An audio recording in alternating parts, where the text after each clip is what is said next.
¿Qué tal si es que, por ejemplo, empezamos haciendo una revisión de la evaluación de ayer, ya? O sea, como que justo resolviendo un ejercicio de lo que les mandé ayer. Entonces, para que de una vez sepan cómo era de hacerse. Sí, entonces ahorita lo que estoy haciendo es buscando el documento. Ah, perdón, un ratito. Busco lo que les envié. Ah, ya. Entonces les voy a compartir mi pantalla ahora sí.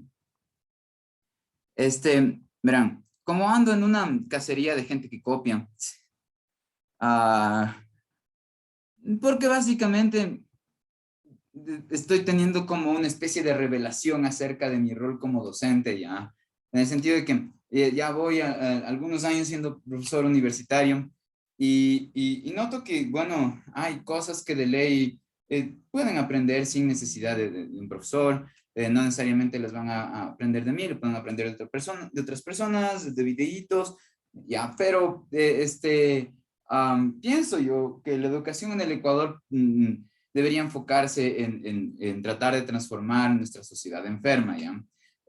Tenemos una sociedad enferma porque nuestro principal valor es hacerse el vivo, verle al otro por encima del hombro, pensar que la otra persona es Gil, ver cómo sacar provecho de la situación solamente basándonos en nuestros intereses personales, sin importarnos que vivimos en sociedad y el acto de vivir en sociedad, pues ya nos plantea que por existir simplemente no es que tenemos derechos, sino más bien tenemos el deber de garantizar los derechos de las otras personas.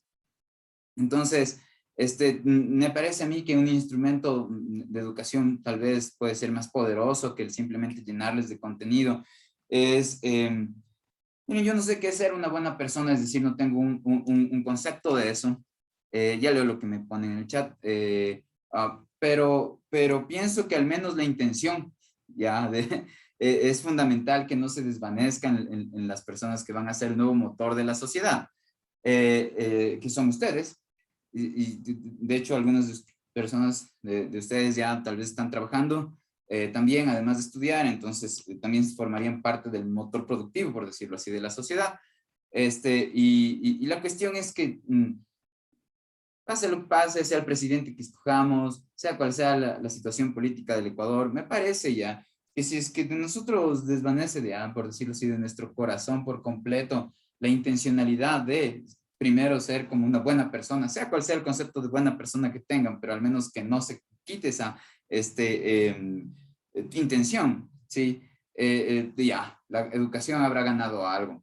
Entonces, ahora ando en mi batalla ética, mientras doy clases, estoy tratando de eso ya, de proponer de manera sensata esto, ¿no? De que chuta, más que el contenido, o sea, estamos guiándonos por cómo nos ha manufacturado ya la sociedad de manera súper egoísta, y esclavizándonos, induciéndonos los deseos para consumir y consumir y vivir frívolamente, es decir, en base a aparentar. Y entonces nada, estoy muy en contra de eso.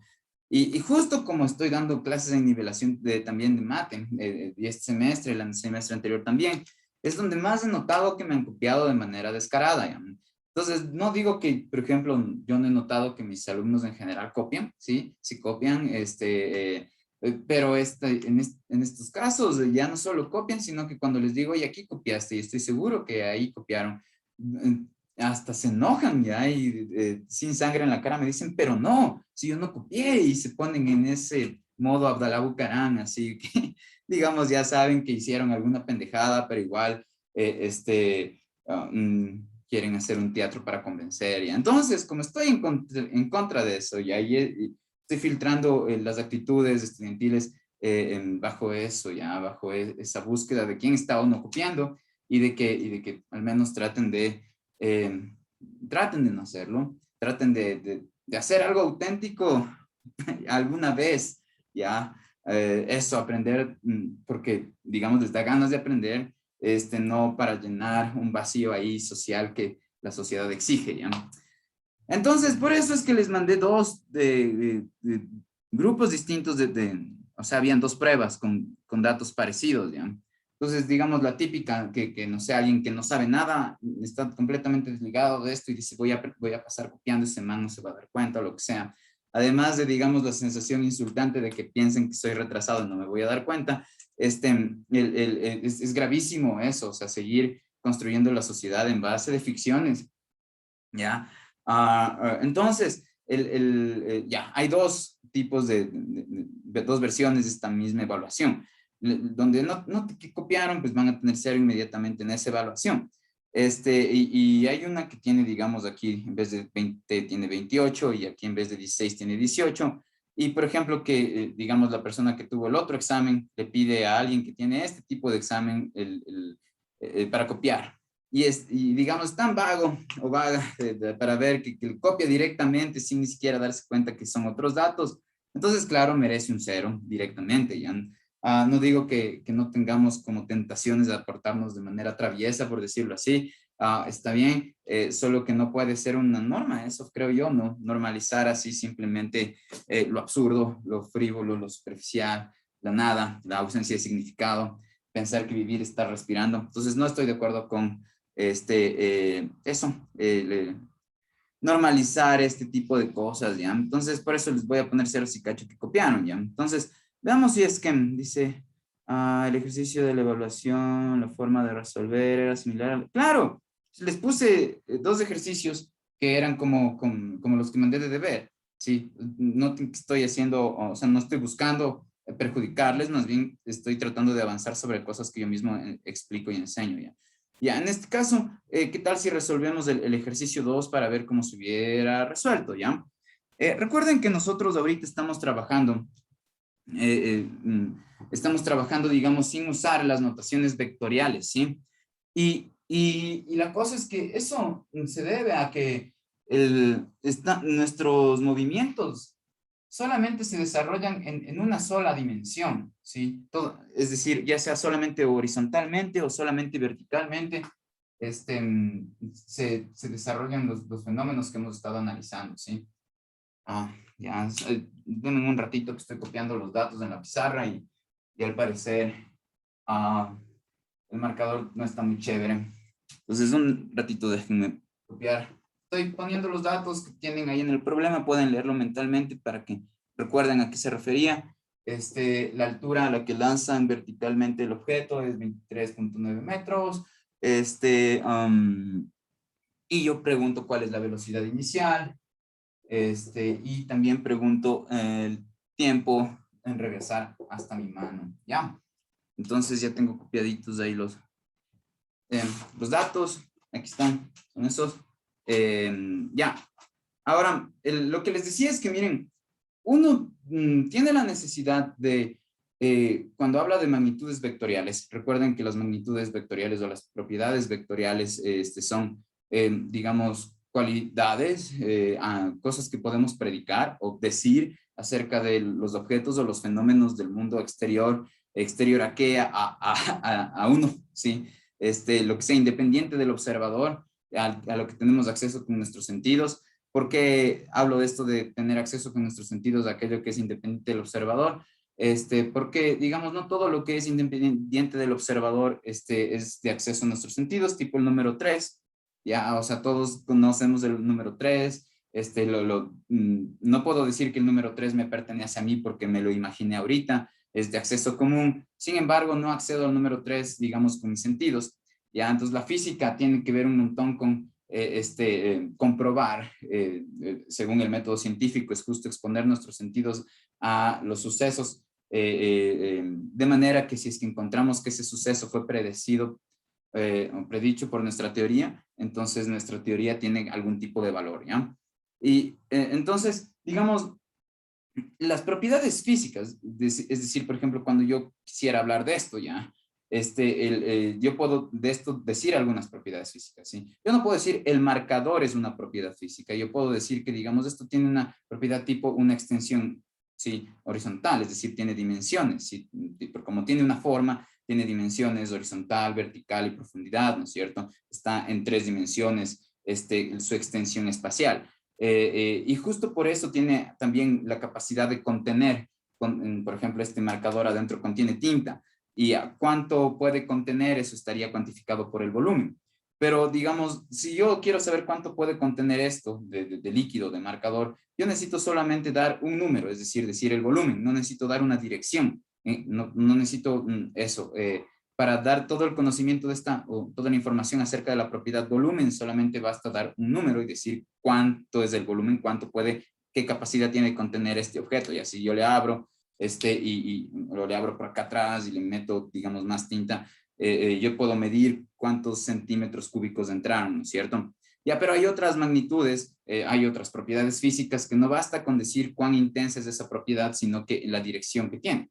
Sí, y esas sí son, dentro de esas propiedades vectoriales, justo son vectoriales porque la información de nuestras propiedades vectoriales deben ser de dos tipos. Deben ser la intensidad o magnitud o módulo de nuestra propiedad, y la dirección. Entonces, por lo pronto hemos hablado de 4 propiedades vectoriales: la posición, perdón, es que la cámara está acá, ya, la posición, la velocidad, la aceleración y la fuerza. Todas estas propiedades necesitan, para ser completamente expresadas, para poder expresar completamente la posición, velocidad, aceleración, fuerza, ¿sí? Necesitan dos tipos de información. Uno, cuán intensa es la fuerza, por ejemplo, cuán intensa es la aceleración, cuán rápido va algo y cuál es la distancia de un punto a otro, ¿sí? Y el otro tipo de información tiene que ver con las direcciones. La dirección en la que yo tengo que avanzar cierta distancia, eso tendría que estar implícito en el vector posición. La dirección en la que algo se mueve, eso es la dirección del vector velocidad. Así que para yo hablar de la velocidad no debería solamente decir cuán rápido va, sino que en qué dirección va. Igual la aceleración. La aceleración nos dice cómo va cambiando la rapidez, pero también cómo va cambiando la dirección, o también nos puede decir cómo va cambiando la dirección de la velocidad. Por ejemplo, si esto se mueve así, ahorita no está cambiando la dirección de la velocidad porque se mueve en la misma dirección todo el tiempo ya. Pero ¿qué tal si es que esto en vez de moverse así se mueve así? Entonces, digamos, supónganse que va igual de rápido desde que partió de un punto hasta el otro, ¿no? Y va igual de rápido, ¿sí? La intensidad de cuán rápido va es la misma, si ven que está moviéndose como que no, en todo el proceso, digamos, al mismo ritmo, por decirlo así. Pero lo que fue cambiando fue la dirección en la que iba. Y por lo tanto yo diría que su velocidad, que es un vector, sí está cambiando. ¿Por qué? Porque aunque mantenga la rapidez, cambia la dirección del movimiento. Lo mismo pasa con la aceleración. Si la aceleración es una propiedad que necesita ser especificada diciendo cuánto varía la velocidad, porque eso es el módulo o la magnitud de la aceleración, ¿sí? Cuánto varía la velocidad por unidad de tiempo. Pero también como la aceleración también puede, bueno, para indicar la aceleración vamos a necesitar también hablar de la dirección en la que se está cambiando esa velocidad, ¿sí? Y entonces eso va a ser más claro ya con algunos ejercicios que vamos a seguir haciendo. Y finalmente, en el caso de la fuerza les había dicho que si yo estoy jalando algo en esta dirección, ¿sí? Es distinto a que yo esté jalando con la misma fuerza en esta otra dirección. Claro, porque el objeto se va a mover para distintos lugares y si es que es un objeto liviano y yo le puedo jalo con una fuerza suficiente como para levantarle, si le jalo hacia allá, se moverá hacia allá, y si le jalo hacia allá, se moverá hacia allá. Y en efecto, digamos, sí es relevante ya en términos de que podemos sentir en nuestra vida concreta ya dónde aplicamos una fuerza o en qué dirección aplicamos una fuerza. Un ejemplo, si ven mi puerta, ¿sí o qué? Entonces, digamos, el rato que le voy a abrir, ya digamos que hago esto, ¿no? Tomé desde este punto, digamos, yo le quiero cerrar, ¿ya? Entonces, cuando le quiero cerrar y aplico, digamos, una fuerza o un empujón en esta dirección, el efecto que siento es uno, que es distinto a que si es que yo, por ejemplo, tratara de empujarle a esta puerta con la misma intensidad, pero en esta dirección. ¿Ya? Es como que no estoy generando necesariamente el efecto, la sensación que tenía antes, no se está generando en mí, simplemente por cambiar de dirección, aunque le empujé con la misma intensidad, la dirección importó ya. Además que miren, si es que yo tengo la puerta abierta ya, y yo le quiero cerrar, lo más eficiente sería empujar, no desde aquí. Si ustedes intentan en su casa, por ejemplo, intentan empujar cerca de la bisagra que está aquí. Entonces, digamos que intentan empujar así. Van a sentir que necesitan, que va a haber una mayor oposición a girar si es que ustedes empujan desde aquí, a que si es que ustedes empujan desde acá. Si ustedes empujan desde acá, hay una menor oposición a girar por parte de la puerta. ¿Ya? Entonces, importa hablar de las direcciones, ¿ya? Entonces, ahora le estoy diciendo esto porque, ¿por qué importa? Y cómo rayos es que no hemos estado usando, digamos, nuestras magnitudes de las que he hablado, que son magnitudes vectoriales como la posición, la velocidad y la aceleración. ¿Por qué no las hemos estado usando vectorialmente? ¿Por qué digo que no las hemos estado usando vectorialmente? Porque miren, cuando les mostraba yo las fórmulas, ¿no es cierto?, que íbamos a usar para los movimientos acelerados, yo nunca puse esas flechitas sobre, por ejemplo, decía, ¿qué tal si tenemos un movimiento horizontal y la velocidad final es igual a la velocidad inicial más la aceleración por el tiempo, ¿sí? Noten que aquí yo no estoy usando en ningún momento estas flechas para decir que a lo que me refiero es acerca de vectores y en contraste a, digamos, estas otras magnitudes que se le llaman escalares. Las magnitudes escalares en física son aquellas que solo necesitan un número para poder ser completamente definidas, mientras que las vectoriales necesitan dos tipos de información, como menciono, ¿no? La magnitud y el ángulo o la dirección, ¿sí?, en la que se generan estas o se dan estas propiedades. Entonces, la razón por la que yo no he usado la notación vectorial no es porque estoy mal, sino porque, digamos, cuando nuestro fenómeno se desarrolla solamente en una dirección, es redundante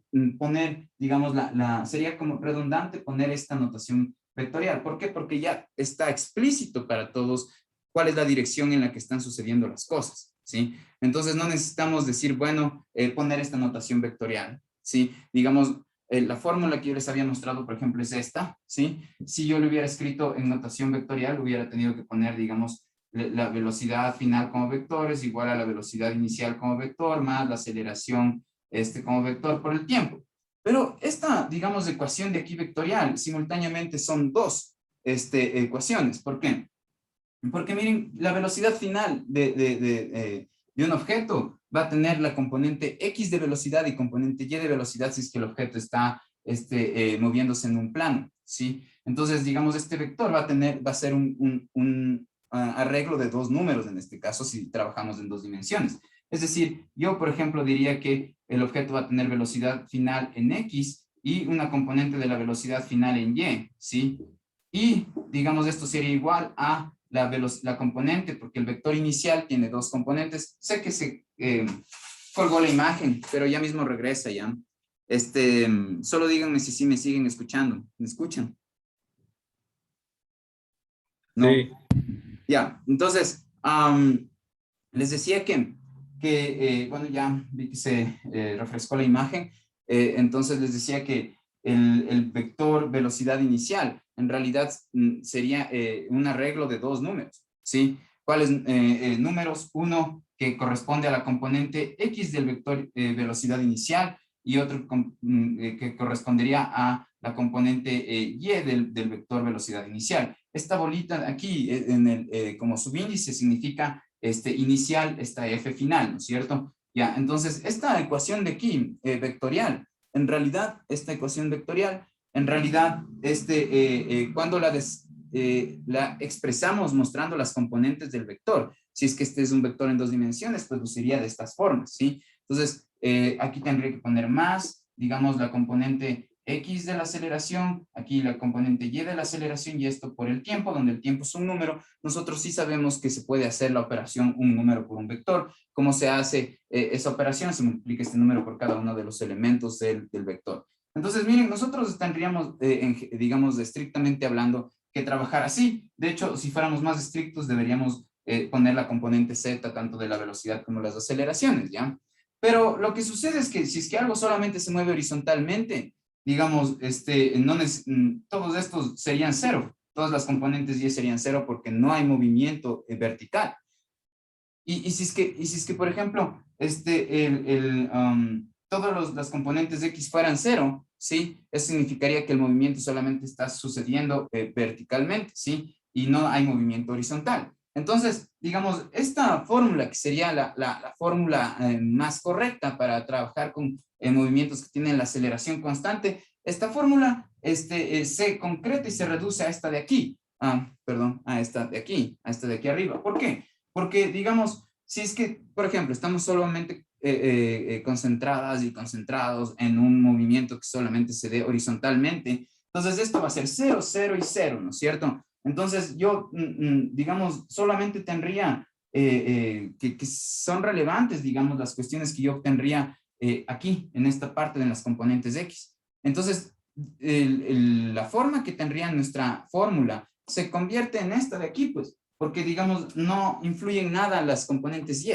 Sí, entonces eso me refiero con que todavía no hemos estado usando notación vectorial porque ya sabíamos cuando estamos trabajando horizontalmente o verticalmente, ya sabíamos la dirección. Y la otra dirección, digamos, va a tener componente cero y eso estaría implícito digamos, para todos los tiempos. Si el movimiento es solamente horizontal, para todos los tiempos aquí sería 0, 0 y 0. ¿Sí cachan? Entonces eso es una información trivial que no necesitamos usarla. Es una información ahí innecesaria cuando ya conocemos que la dirección del movimiento o del fenómeno es solamente horizontal o vertical, o digamos, puede ser que esté un fenómeno sucediendo así, diagonalmente ya, en esa dirección, como un objeto moviéndose solamente en esta línea recta. Pero yo tranquilamente puedo coger mi eje de coordenadas, este es el eje X, este es el eje Y, y le giro a esto, tranquilamente le puedo a esto como girar, ¿no es cierto? Y girar de manera que coincida el origen, el eje de mi plano cartesiano, que coincida con el eje X de mi plano cartesiano, que coincida con esta dirección. Yo le puedo girar así.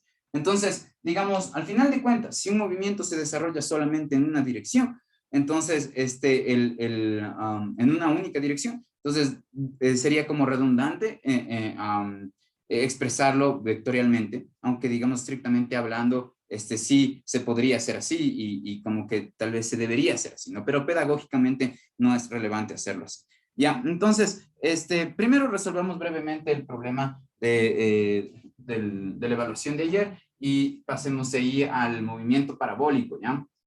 Pregúntenme cosas si quieren. No sé, ahueven, pregunten nomás, ¿ya? Bueno, en este caso, recuerden que, miren, el dato que les estoy dando es este, pero, pero yo les había dicho que nosotros necesitamos 3 datos para poder obtener un cuarto dato, una cuarta propiedad cinemática, ¿no es cierto? Entonces, miren, ahorita tenemos, parece ser que solamente les di yo la altura, ¿no?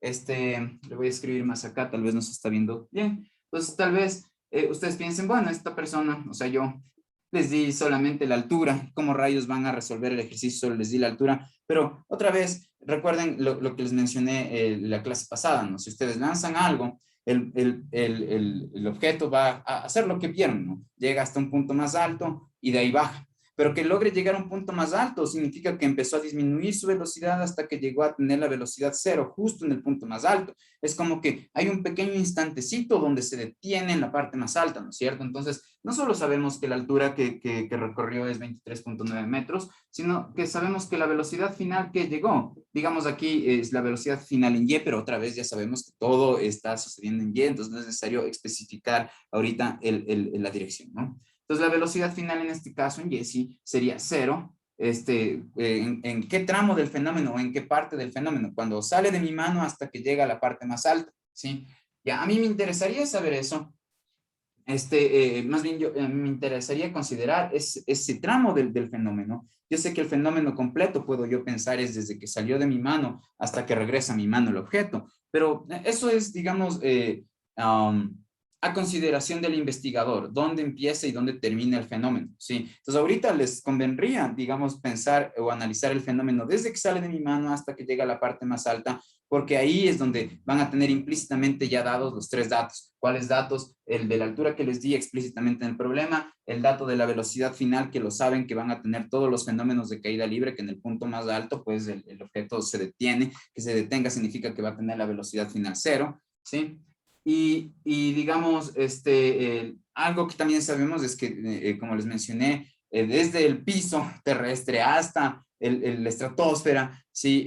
Podemos considerar que la aceleración es más o menos constante y es 9.8, es decir, la gravedad que es la aceleración que genera la fuerza de gravedad. Sí, la fuerza de gravedad y la gravedad, que sabemos poner aquí como que le cuantificamos con 9.8, no son lo mismo, ¿no? La fuerza de gravedad es un jalón, mientras que la gravedad, que en este caso sería, es una aceleración, nos indica cuál es la tasa de cambio de la velocidad por unidad de tiempo. Es decir, el jalón que hace la Tierra para regresar los objetos al piso acelera los objetos de manera que cambia en su velocidad en aproximadamente 10 o en particularmente en 9.8 cada segundo, ¿sí?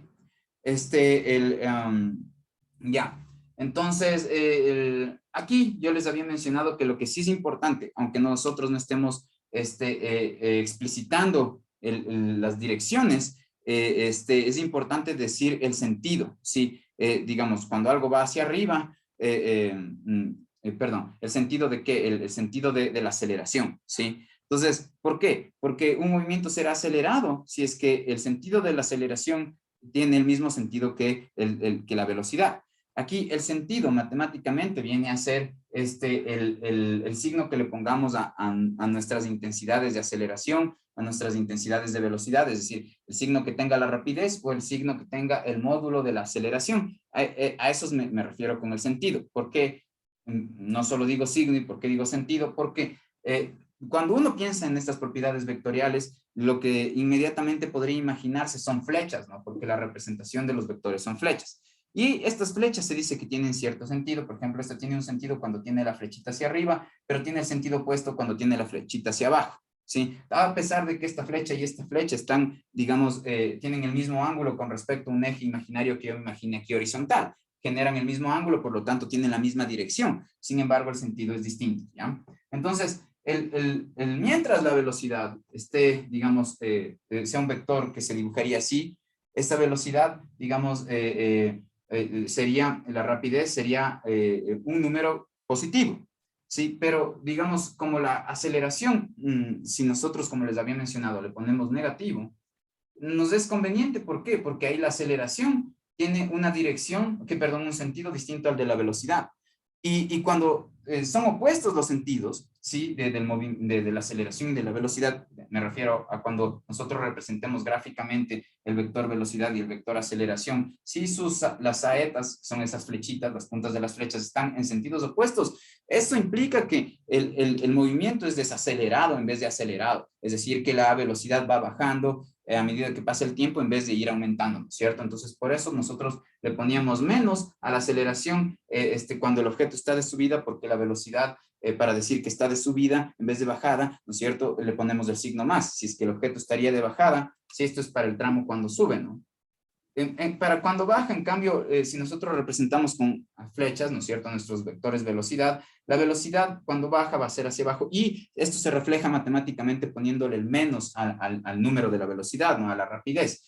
Ya, pero justo a lo que baja, si mantenemos la aceleración con el sentido hacia abajo, entonces como coinciden los sentidos de la aceleración y de la velocidad en el tramo de bajada, ¿sí? Como coinciden, el movimiento en la bajada va a ser acelerado. Entonces recuerden, si no coinciden los signos o los sentidos de la aceleración con la velocidad, el movimiento es desacelerado, eso quiere decir que va bajando la velocidad mientras transcurre el tiempo.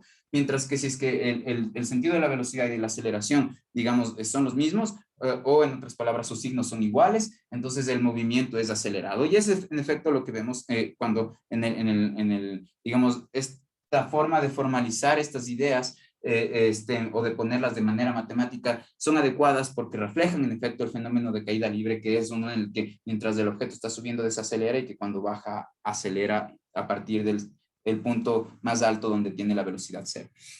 Ya con esas consideraciones en mente, entonces miren, aquí ya tenemos 3 datos que nos van a servir para poder hallar uno cuarto. En este caso nosotros podríamos hallar, por ejemplo, no, ya, les pido el tiempo, la velocidad inicial. Ya. Entonces la velocidad inicial podríamos hallarla, por ejemplo, con esta fórmula, ¿no? Yo les decía que la velocidad final es igual a la velocidad inicial más la aceleración por el tiempo. Yo les había dicho que esta fórmula es la misma que parte de la definición de la aceleración. Miren, si ustedes despejan aquí la aceleración, tendrían velocidad final menos velocidad inicial sobre tiempo, ¿no es cierto? Es decir, una variación en la velocidad por unidad de tiempo. Sí, eso es la definición de, digamos, del módulo de la aceleración, ¿no es cierto? Ya, entonces uno mueve estos términos. Cuando simplemente los mueve, lo que va a hacer es obtener la misma ecuación luciendo de otra forma. Entonces, en este caso, esta fórmula, como les había mencionado, proviene de la definición de la aceleración, ¿ya?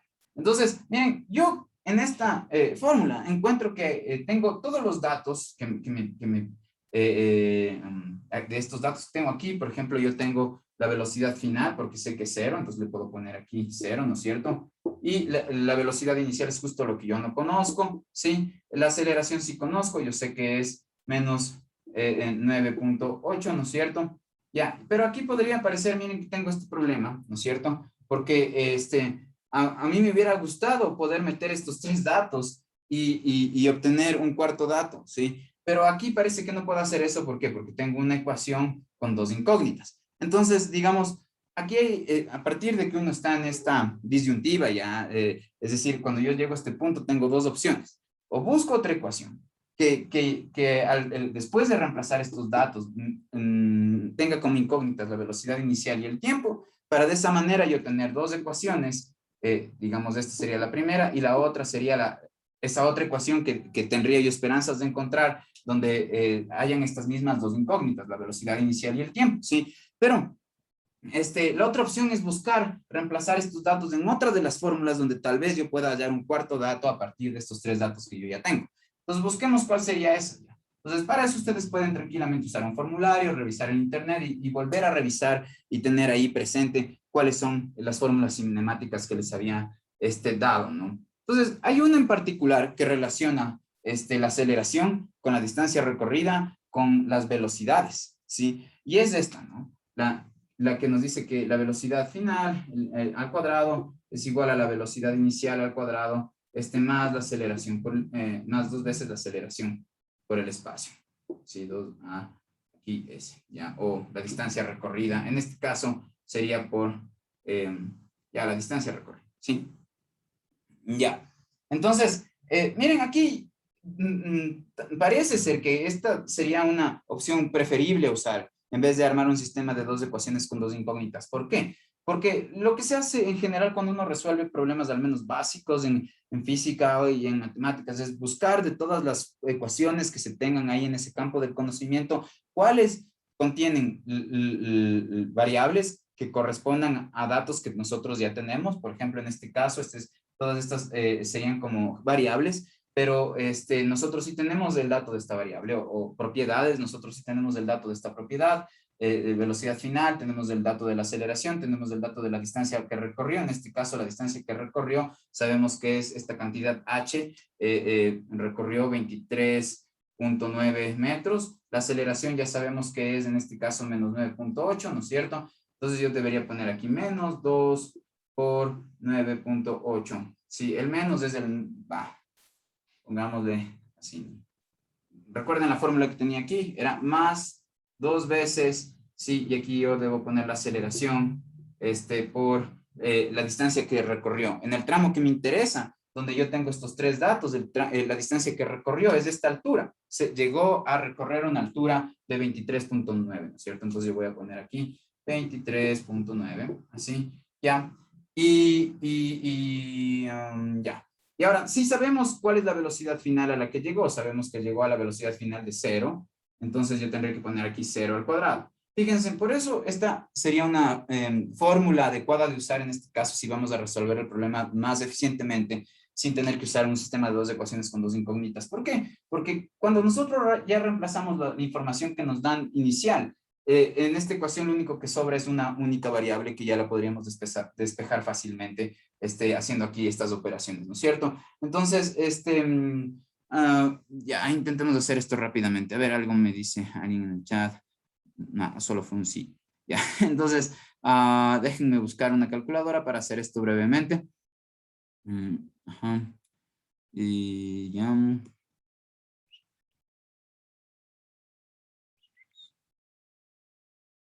Sí, entonces, bueno, antes de pasar, dejemos ya despejando, ¿no? El B sub cero, es decir, la velocidad inicial. ¿No? En este caso sería, estrictamente hablando, la rapidez inicial, porque otra vez no estoy hablando vectorialmente, la velocidad es vector, mientras que cuando hablamos de su módulo o intensidad de este vector, el módulo del vector velocidad se llama rapidez, ¿no? Entonces, bueno, despejemos de aquí, ¿no? Entonces, miren, y este menos de aquí, yo tengo más por menos, esto me da menos, ¿no es cierto?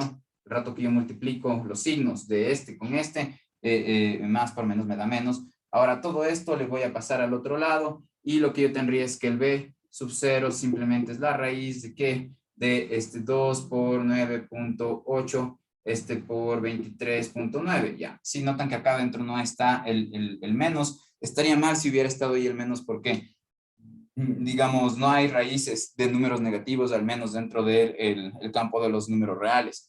Ya, entonces, y más bien ahorita nos muestra que está bien que en el lado derecho de esta ecuación esté el menos 2, toda esta expresión, porque el rato que pasa al otro lado va a pasar con más, como está pasando ahorita, ¿no? Entonces, la operación que voy a hacer en la calculadora es esta. Si es que alguien, digamos, está siguiendo lo que digo y ya tiene por ahí una calculadora y hizo, puede decirme, ¿no? Oye, sale esto. Ya, entonces, lo que tengo que hacer es multiplicar el 2 por el 9.8. 8 y esto por 23.9. Sí. Y a todo esto le voy a sacar la raíz, ¿no? La raíz cuadrada de ANS. Ya. Ya, esa es la velocidad inicial. Entonces, por lo visto, la velocidad inicial es 21.64. Que en este caso, como estamos trabajando en metros, las longitudes y en segundos del tiempo, digamos, las extensiones espaciales están en metros y, digamos, el tiempo está en segundos, entonces esto nos va a dar en metros sobre segundos, ¿sí? Ya que todo es el tipo de unidades que estamos usando, ¿sí?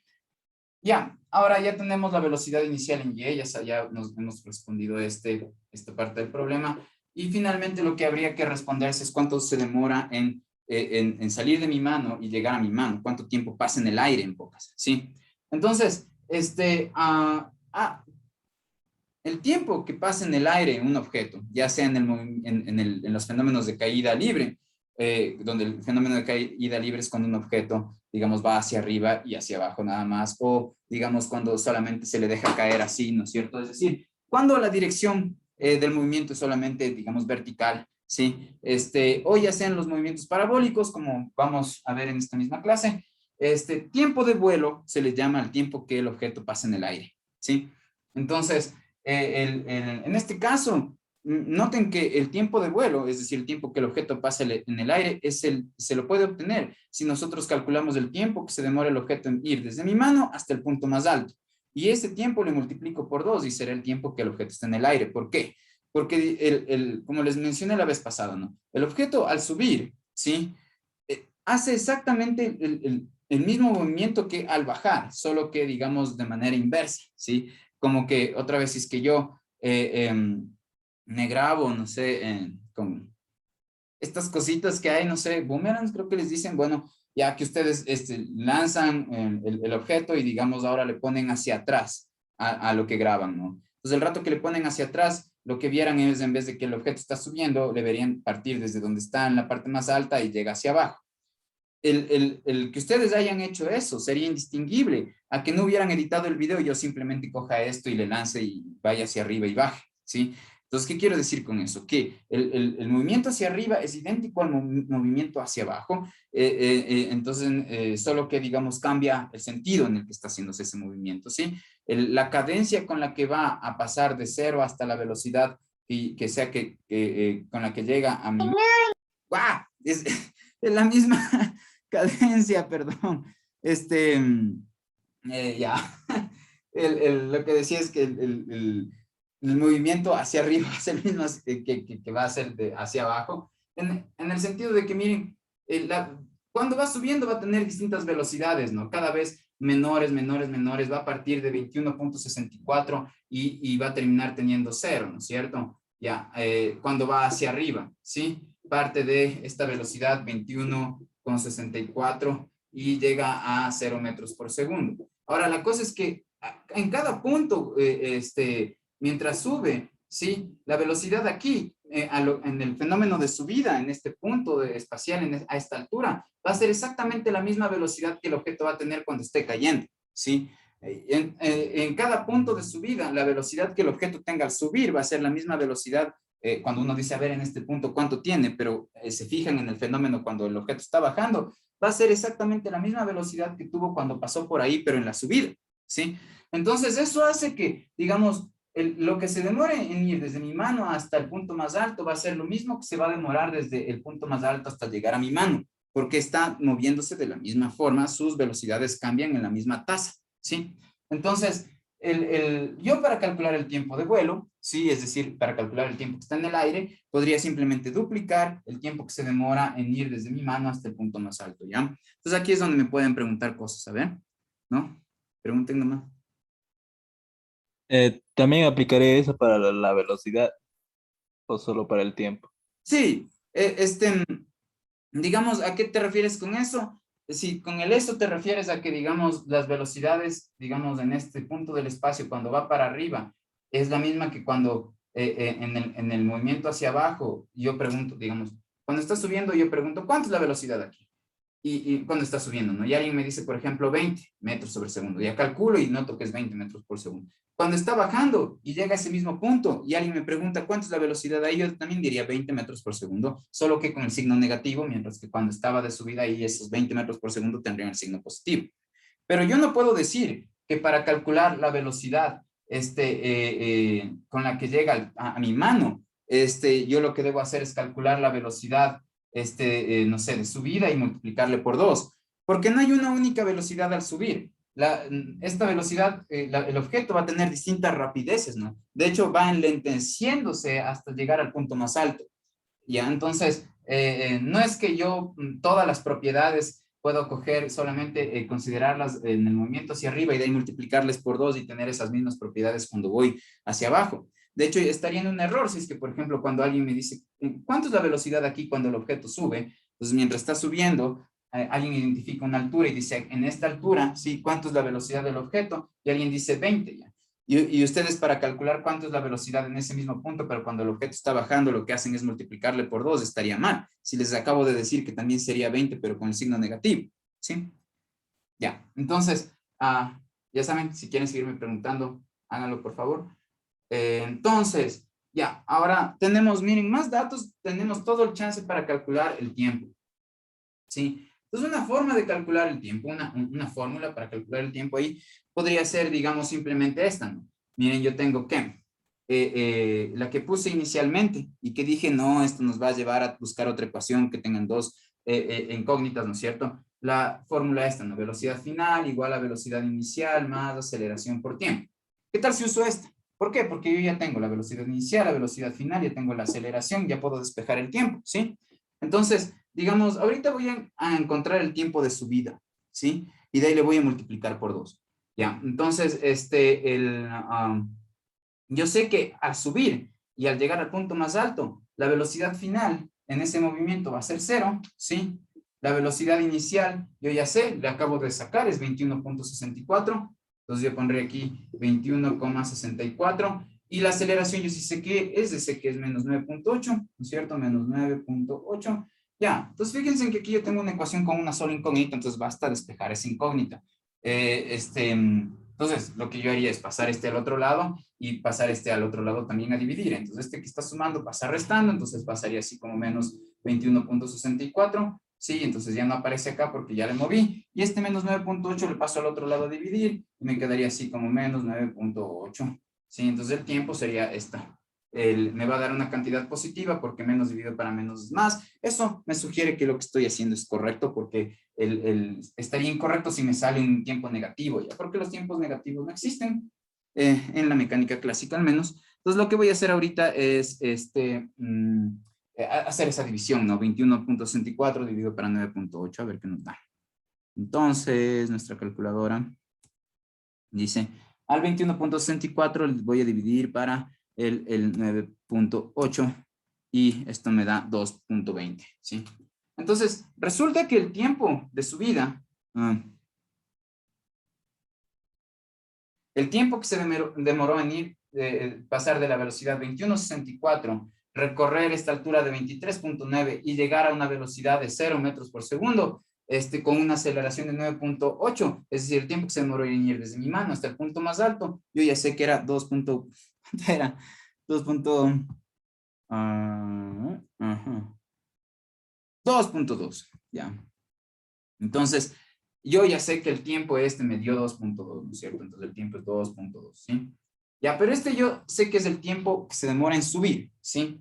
Entonces le voy a poner tiempo de subida, ¿ya? Por lo tanto, el tiempo que se demora en subir y bajar sería el doble del tiempo de subida y ese le llamo yo el tiempo de vuelo, y esto sería 4.4, ¿no? Simplemente multiplico esto por 2, ¿ya? Y esta sería la respuesta. El del tiempo de vuelo sería 4.4 segundos, la velocidad inicial es esta, ¿ya? Ahora, antes de terminar este problema y empezar a hacer este movimiento parabólico, lo que me gustaría hacer es resolver este mismo problema, esta misma parte, pero con otra fórmula. Entonces, miren, ¿qué tal si nosotros hacemos lo siguiente? Usamos esta fórmula, la que nos decía que la posición final donde va a estar, recuerdo que les había puesto de esta forma, es igual a la posición inicial, más la velocidad inicial por el tiempo, más un medio de la aceleración por el tiempo al cuadrado, ¿ya? Podemos usar esta fórmula de aquí, ¿ya? Ahora que nuestro movimiento, yo puse la R porque yo les decía que esto funciona tanto para cuando el movimiento es puramente vertical o cuando el movimiento, digamos, cuando el movimiento está en una dimensión, yo no necesito, como les mencioné, especificar cuál es la dimensión en la que está pasando el movimiento, ¿sí? Si es que yo me refiero a un movimiento que se está dando verticalmente, entonces las R's pasan a ser componentes Y porque vienen a ser la coordenada Y de la posición del objeto. Entonces aquí serían, en vez de R's, Y's, ¿ya? Entonces voy a usar esto. Yo debería saber cuál es la posición final del objeto. Debería saber cuál es la posición inicial del objeto. Debería saber la velocidad inicial del objeto y la aceleración. Y si yo reemplazo esos datos en esta ecuación, miren lo que tendría es que esto es número, número, número, y lo único que quedaría como variable sin convertirse en número sería esta t y esta t al cuadrado.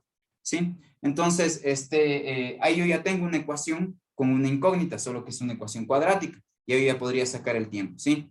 Pero, digamos, en este caso, yo podría hacer lo siguiente, miren. Como yo quiero saber cuánto es el tiempo que se demora en salir de mi mano, en salir de la posición donde esté mi mano, ¿sí? Hasta regresar a la posición donde está mi mano. Entonces, digamos que yo hago lo siguiente. Supónganse que donde está mi mano, le pongo al origen de coordenadas.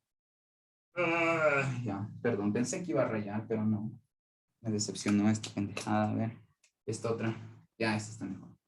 Ya, entonces, digamos, tengo el origen de coordenadas. Yo tengo todo el derecho de ponerle el origen de coordenadas en donde me dé la gana. Entonces yo le puedo poner el origen de coordenadas en mi mano, ¿sí? Entonces, digamos, ¿cuál es la componente Y de mi mano en ese caso? 0. Entonces, yo lo que quisiera, yo podría decir que la posición final a la que va a llegar el objeto cuando regresa a mi mano es la componente Y igual a 0, la componente de esa posición, ¿sí? Si el objeto sale desde aquí y sube y después regresa acá, la posición final es 0, ¿sí? Ya, entiendo que se colgó un rato. Sí. Ya, ahora, ya podría poner aquí que la posición final es 0, porque regresa mi mano y mi mano está en una posición cuya componente o coordenada Y es 0, ¿sí? Que es justo el origen de coordenadas. ¿Y cuál es la posición inicial? La posición inicial también es 0 en este caso, ¿sí? Porque sale también de mi mano y mi mano está aquí en el origen de coordenadas. Entonces aquí también sería 0, ¿sí? Ya, ahora, ¿cuánto es la velocidad inicial? La velocidad inicial yo sé que es 21.64. ¿Sí? 21.64. Y la aceleración yo sé que es 9.8, ¿no es cierto? Entonces yo tendría aquí 9.8. Así. ¿Ya? Entonces, esto de aquí, ya sería mi ecuación donde yo podría saber el tiempo. ¿Cuál tiempo? El tiempo, si no se ve bien, avisarán ya. Si están viendo bien. No. Sí, avisen. Sí, se ve la ecuación. Ven que aquí está la t, aquí está el t cuadrado. Sí se ve. Bien, bien, gracias, Juan. Entonces, ahora sería de resolver esta ecuación, ¿sí? Pero fíjense que cuando yo resuelva esta ecuación voy a despejar el tiempo. Y cuando despeje el tiempo, voy a despejar el tiempo que corresponde al fenómeno en el que mi objeto parte de cero y regresa a cero. Al fenómeno en el que la posición inicial es cero y la posición final es cero, ¿sí? Entonces, ese fenómeno nos daría de respuesta, me va a dar dos posibles respuestas temporales, ¿sí?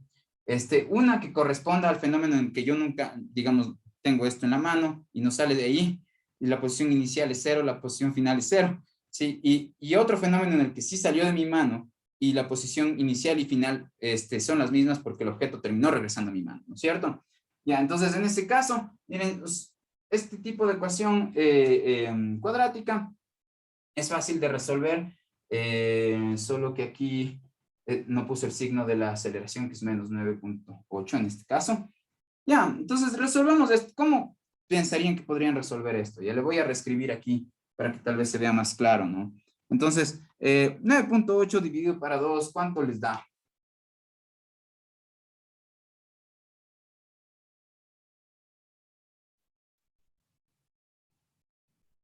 No necesitan usar la calculadora, a ver, piensen. 9.8 dividen para 2, ¿cuánto les da? 9 dividen para 2. 4.9. Bien, sí, muy bien. Entonces, 4.9. Ya, entonces aquí pongamos 4.9. ¿Sí? Entonces, 4.9, ¿ya? Y lo que voy a hacer es bueno, reescribo esta ecuación, ya le voy a reescribir acá para que tal vez se vea mejor. Menos 4.9 por el tiempo al cuadrado, 4.9 por el tiempo al cuadrado, más 21.64 por el tiempo, y esto es cero, ¿cierto? Sí. Bien, entonces, lo que voy a hacer es factorar, ¿no? Me imagino que ya cachan que es factorar. Voy a reexpresar esta parte izquierda de la ecuación en factores, es decir, como el producto de dos entidades, ¿sí? Entonces, en este caso, lo que voy a hacer es sacar factor común, ¿no? Entonces, saco factor común. Cuando ustedes tienen ecuaciones cuadráticas, la idea para que les despejen, tendrían tres formas, ¿no es cierto? Digamos, si tienen una ecuación donde solo interviene una variable que se elevada al cuadrado, y ustedes quieren digamos, ponen todos los términos a un lado de la igualdad y al otro lado dejan el cero. Ustedes, el rato que despejan esa ecuación, lo que están encontrando es cuál es el valor de su variable independiente, en este caso el tiempo, que hace que todas estas operaciones, al ser sumadas entre sí, den cero, ¿no es cierto? Ya, ¿cómo se suelen resolver este tipo de problemas? Tienen tres formas, ¿no? Al menos. Usan la formulita esta formulita que es menos b más menos raíz de b cuadrado menos 4ac sobre 2a, que es la fórmula clásica que enseñan en los colegios.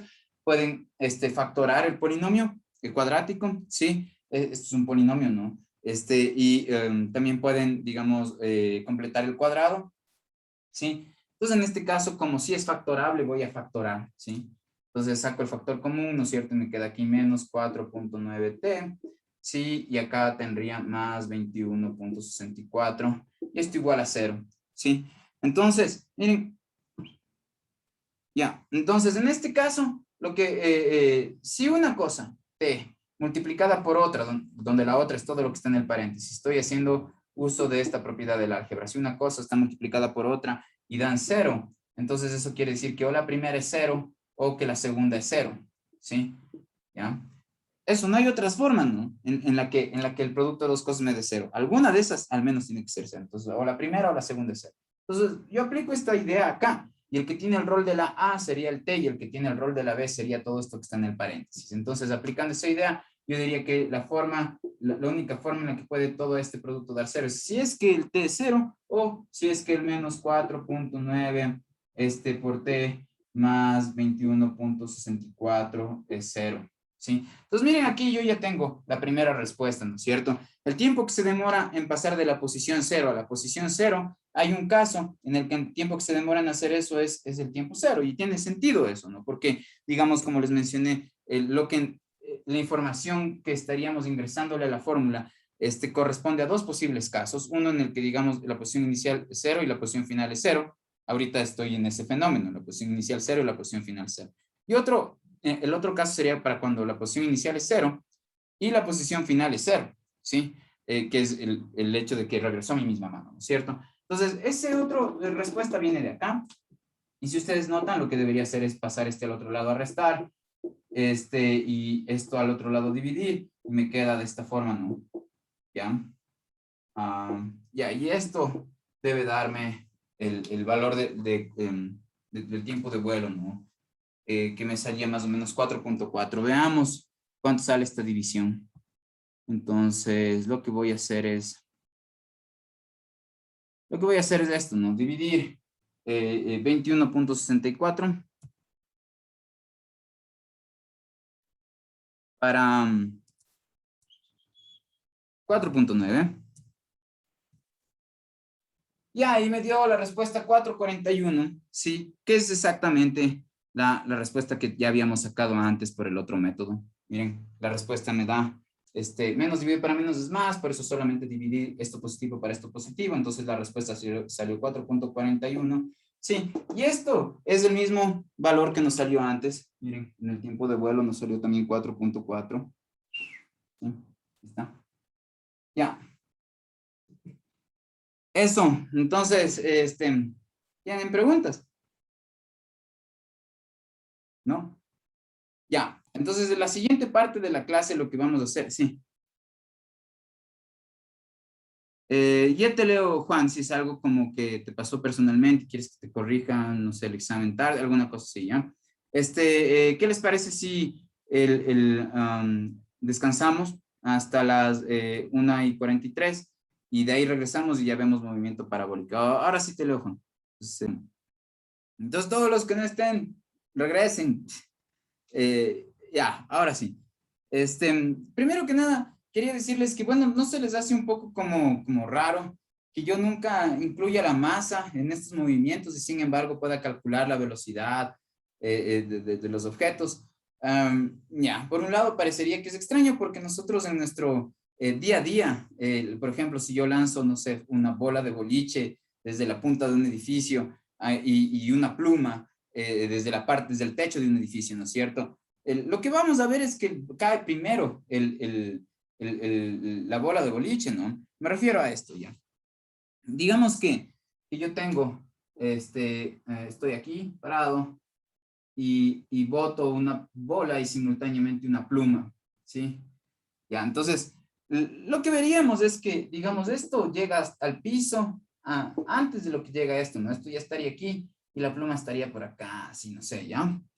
Entonces nosotros tenemos esta intuición natural de la experiencia diaria, ¿no? De que las cosas como pensaríamos erróneamente, ¿no? Que las cosas más pesadas van a caer más rápido. Ya, donde pesadas quisiera decir en esta forma de usar el lenguaje, un poco, no de manera, digamos, adecuada, nos referiríamos a que por qué las cosas con más masa parece que bajan más rápido que las que tienen menos masa, ¿no? Sí tenemos esta intuición diaria, ¿ya? En efecto, veríamos que si hacemos este experimento, esto llegaría al piso después. Pero si nosotros usamos fórmulas para, digamos, las fórmulas que hemos estado usando, para saber el tiempo en el que la pluma y esto caen y llegan al piso, las fórmulas nos dirían que caerían en el mismo tiempo, ¿ya? Ahora, ¿qué pasa? ¿Por qué diría que caen al mismo tiempo? Porque miren, la velocidad inicial de ambos objetos es la misma, la altura la distancia que están recorriendo es la misma, el espacio que está recorriendo es la misma. Entonces, en las fórmulas que yo les mostré para conocer el tiempo, yo usaría esta, por ejemplo, ya para saber el tiempo que va desde aquí hasta acá, tanto la bola como la hoja, ¿no es cierto? Si yo ya conozco que la velocidad inicial de ambas es 0, ¿no es cierto? Ya conozco que la altura para ambas es la misma, digamos 10 metros, por ejemplo, ya. Y yo conozco la gravedad, que voy a aproximarle en este caso solamente por rapidez del ejercicio, ¿no es cierto? Yo diría que la aceleración con la que cae es menos 10 metros sobre segundo al cuadrado, en vez de poner 9.8 solamente otra vez solo por facilidad, ¿no es cierto? Y esto es la altura 10 metros la que recorren, ¿no es cierto? Y la velocidad inicial es 0. Yo me podría preguntar tranquilamente cuánto se demora esto y esto, cuánto se demoran en pasar de aquí hasta acá, cuánto se demoran en recorrer estos 10 metros, ¿no es cierto? Entonces yo podría usar la fórmula que usé hace un rato, que la posición, digamos, final es igual a la posición inicial, más la velocidad inicial por el tiempo, más la aceleración por el tiempo al cuadrado, ¿no es cierto? Perdón, más la aceleración medios, un medio de la aceleración por el tiempo al cuadrado, ¿sí? Podría usar esta fórmula, ¿no es cierto? Tanto para la pluma como para la bola, ¿sí? En ambos casos, digamos, al reemplazar nosotros los datos, lo que tendríamos es que, miren, ¿cuál es la posición final a la que llega? Entonces, esto es algo que quisiera que me responda alguien, ¿ya? ¿Qué pusiera yo de posición final en este ejemplo, sí? Por ejemplo, Mario, ¿cuál es la posición final que le dieras tanto a la pluma como a la bola?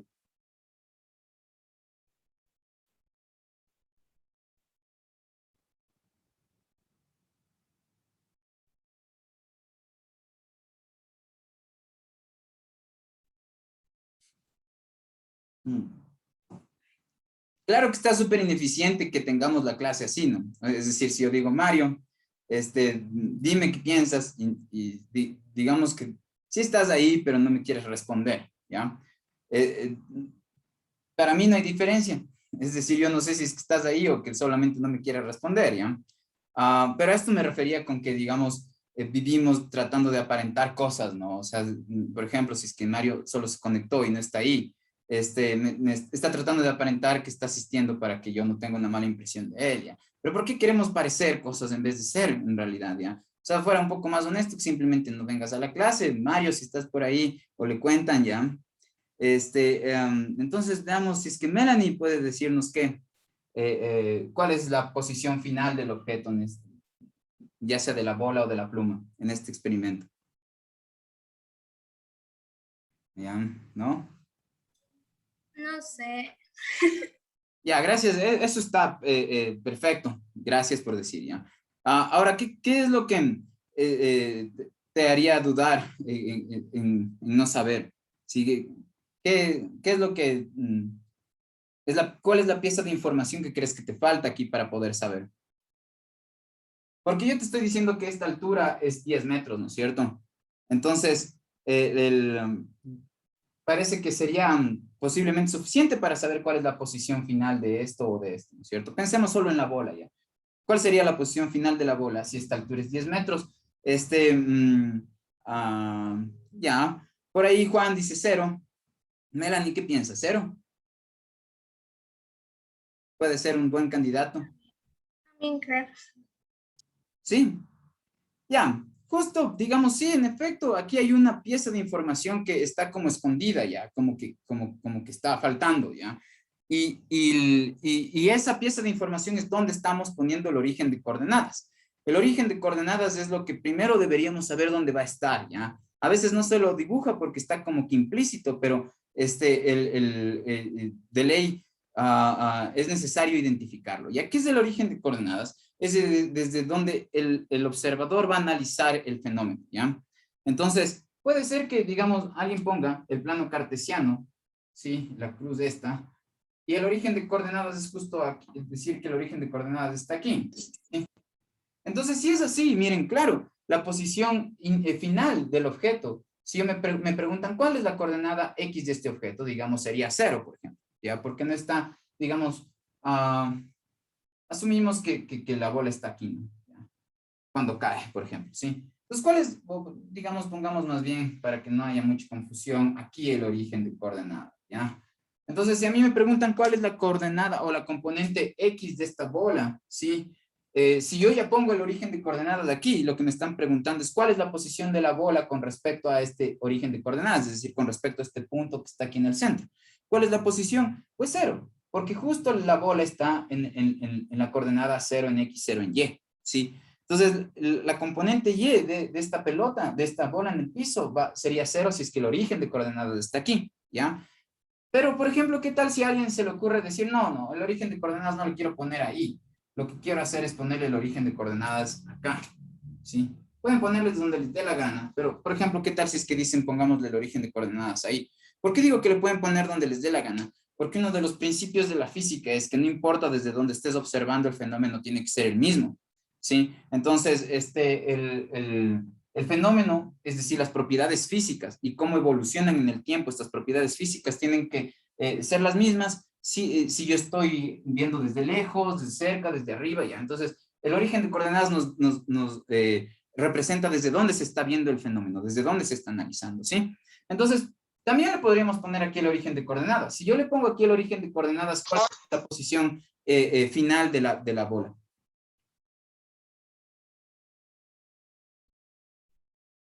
Ya, casi, Juan. ¿Alguien más que tenga ahí una opinión? Por ejemplo, Michael.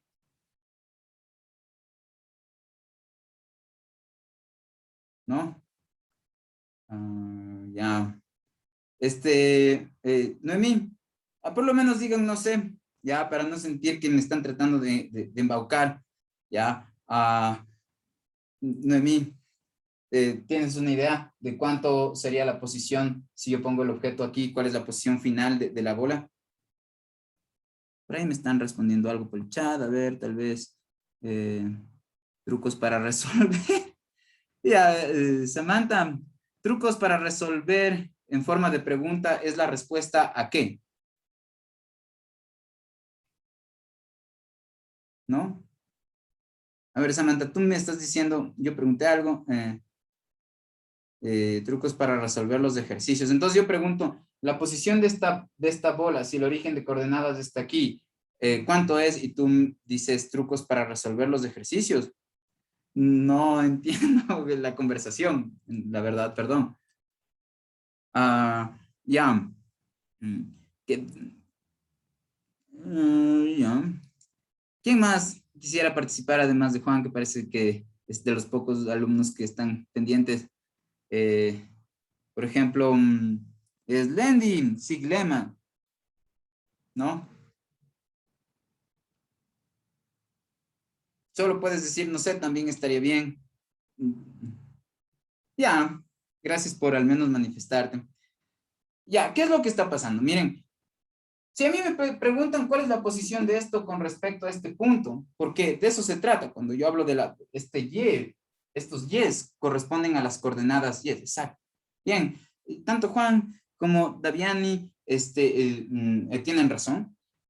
¿Cuál es la coordenada de esta bola si el origen de coordenadas está aquí y la altura esta yo les digo que es 10? Pues sí, la coordenada de esta bola, si esta bola sé que se colgó ya. Pero si la coordenada, si digamos las coordenadas de la bola cuando ya está en el piso, les tomamos como la extensión de la bola, le hacemos como que si fuera un punto y ese punto donde está la bola sería donde está localizada la bola, ¿sí? En esta situación. Entonces la bola estaría localizada en la coordenada 0 en X y menos 10 en Y, ¿sí? ¿No creen que esas son las coordenadas de esta bola? Con respecto al origen de coordenadas ahí. Bien, sí son, excelente, sí son. Entonces, todas las personas que me respondieron, ¿qué creen ahora? ¿Están de acuerdo con que las coordenadas de la ubicación de esta bola son 0 menos 10?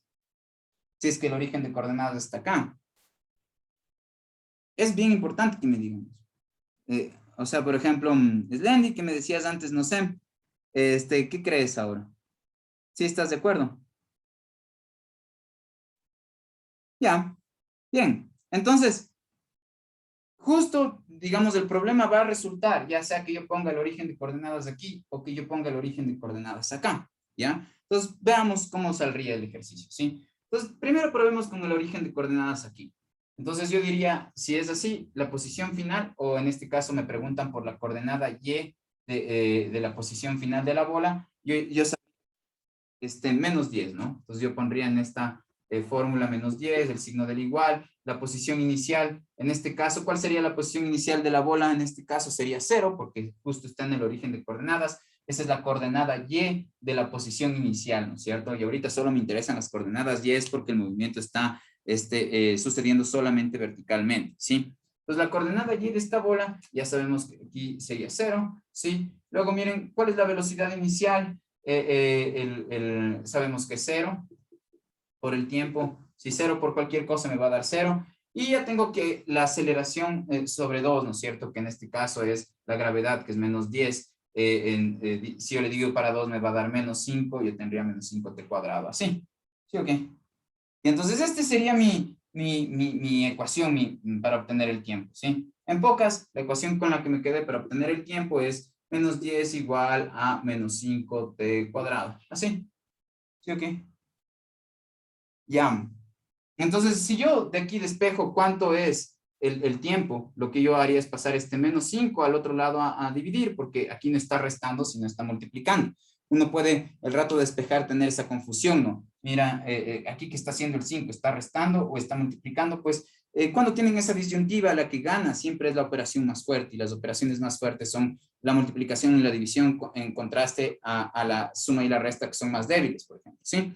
Entonces, lo que en efecto se consideraría que está haciendo el menos 5 aquí con el t cuadrado es multiplicándose. Entonces, lo que voy a hacer es este número negativo, voy a pasarle al otro lado a dividir, ¿no es cierto? Entonces, yo tendría así que el menos 5 pasa acá, por lo que yo reescribiendo esta ecuación así, leyendo de derecha a izquierda y haciendo esta división, me quedaría simplemente que el t cuadrado es igual a 2, por lo que este cuadrado de aquí le paso al otro lado como raíz, y el tiempo me saldría raíz de 2 segundos, ¿sí? Ya.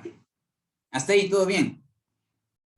Ahora, este tiempo, miren, esta misma operación, este mismo procedimiento para obtener el tiempo que se demoró en caer la bola hasta acá, lo puedo repetir para la pluma, ¿sí? Para la pluma, ¿qué escribiría yo en la posición final cuando la pluma ya llegue a estar en el piso?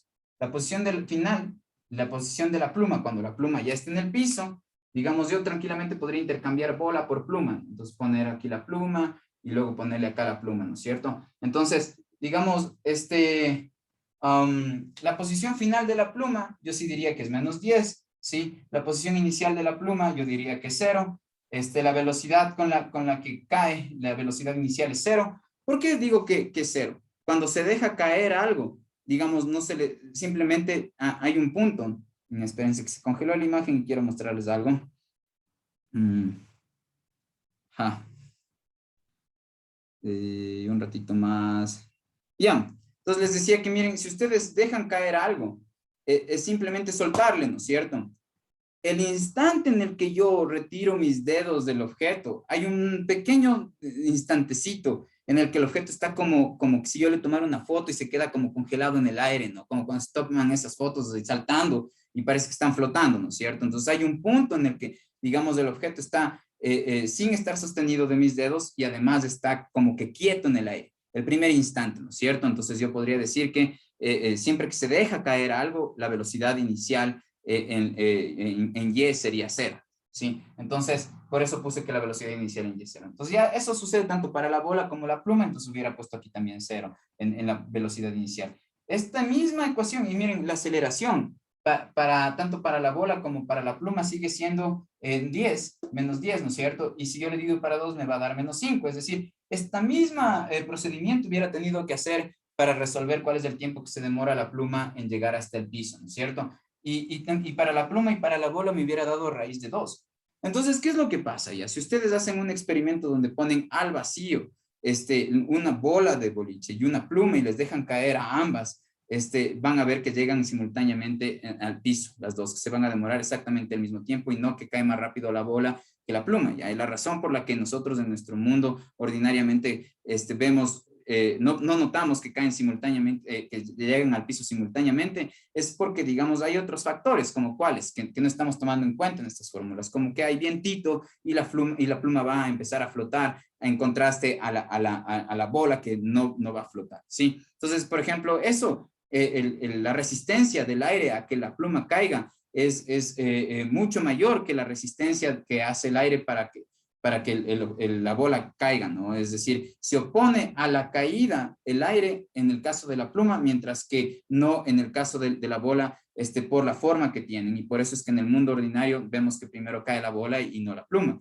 Pero si estuvieran al vacío y si solamente consideráramos las únicas fuerzas presentes, la fuerza de gravedad, porque esta resistencia que hace el aire para que caiga la pluma es un tipo de fuerza, es un empujón que hace el aire para evitar que la pluma caiga, ¿no es cierto? Entonces, nosotros estamos aquí en estos movimientos considerando solamente movimientos donde está, a partir de que el objeto ya se mueve, la única fuerza presente ahí en estos ejercicios es la fuerza de gravedad, ¿sí? Entonces, por eso es que no logran ver. ¿Ya? En la siguiente clase les muestro un videíto donde en efecto hacen este experimento al vacío y cae la pluma y la bola simultáneamente. Ese mismo experimento, versiones de ese experimento ya las planteó Galileo hace algunos siglos atrás. ¿Ya? Entonces solo quería darles esa observación. Ahora miren cómo hubiera quedado esta ecuación si nosotros en vez de poner el origen de coordenadas aquí lo poníamos abajo. Ya intentemos ver cómo nos queda la ecuación si poníamos el origen de coordenadas no arriba sino abajo, ya sea para la bola o para la pluma. Ya entonces ponemos la bola aquí, sí. Yo digo que el origen de coordenadas le voy a poner acá, ya, aquí. Entonces la bola inicialmente está aquí y luego termina acá abajo, sí. Entonces, miren, si yo pongo el origen de coordenadas acá y me preguntan cuál es la posición final de la bola, ahí yo debería decir, debería dar en este caso las coordenadas y es de la posición de la bola al momento en el que ya toca el piso. Pero justo en el momento que toca el piso llega el origen de coordenadas porque yo intencionalmente puse el origen de coordenadas en el piso. Entonces, ¿dónde está esto con respecto a este origen de coordenadas? Está en la posición 0 en X, 0 en Y. Entonces, la posición final de la bola sería 0, ¿no es cierto? ¿Ya? Mientras que la posición inicial de la bola sería ¿cuánto? La posición inicial de la bola, miren, partió desde acá. Con respecto al origen de coordenadas, una vez que yo ya fijo el origen de coordenadas, me quedo con ese origen de coordenadas durante todo el análisis del problema, no es que le voy a estar cambiando a mi conveniencia, ¿no? Entonces, una vez que yo ya estoy aquí, ¿cuál es la posición inicial de la bola? Miren, ¿cuánto sería? 10, muy bien. 10. En este caso sería 10 porque la altura esta es 10. ¿Cuán alto está la bola con respecto a este punto negro? Es lo que estoy preguntando. Y la altura sería 10, ¿no es cierto? Ya. Entonces, la posición inicial, en este caso, sería 10, ¿sí? Ya. La velocidad inicial ya sabemos que es 0. Y aquí la aceleración por el tiempo ya sabemos que es menos 5t. Menos 5, perdón. Entonces, nuestra fórmula nos quedaría así. Ya, entonces, ahora miren que voy a llegar al mismo resultado. ¿Por qué? Porque el rato que yo despejo, 10 pasa al otro lado con menos 10. Voy a tener menos 10 es igual a menos 5 por t cuadrado. Entonces, menos 5 le paso al otro lado dividir y me queda menos 10 dividido para menos 5 y esto es igual a t cuadrado. Si yo de aquí despejo, me queda otra vez raíz de 2 de solución, ¿no? Porque menos 10 dividido para menos 5, eso es 2 y de ahí el 2 del exponente pasa al otro lado siendo raíz, y entonces el t, cuando lo despejo, me queda raíz de 2. Es decir, se comprueba que desde donde sea que ustedes ven, usando estas fórmulas, se conservan las propiedades físicas, el devenir de estas propiedades físicas, el cambio de estas propiedades físicas y por lo tanto el evento físico se conserva independientemente, es visto y de igual manera desde cualquier observador. ¿Ya? Entonces ahora sí, ya pasemos al movimiento parabólico. Les quiero preguntar, ¿ustedes ya vieron geometría? ¿Saben qué es una parábola? No. Sí. Sí, ya recibieron geometría. ¿No? Sí. Por ahí hay uno como sí. Sí, hay. Sí. Bien. Entonces, pero ya saben qué es una parábola. ¿Saben cuál es la ecuación de la parábola? ¿No? Ya. ¿Alguien más, además de Juan, que parece que es el único que ha recibido geometría, podría decirme, bueno, sí nos enseñaron, pero no sé, no aprendí bien, no sabemos bien cuál será? Tienen todas esas opciones, ¿no? Entonces, por ejemplo, Paola Rodríguez, sí sabes qué es una parábola. Ujú. Sí, profe.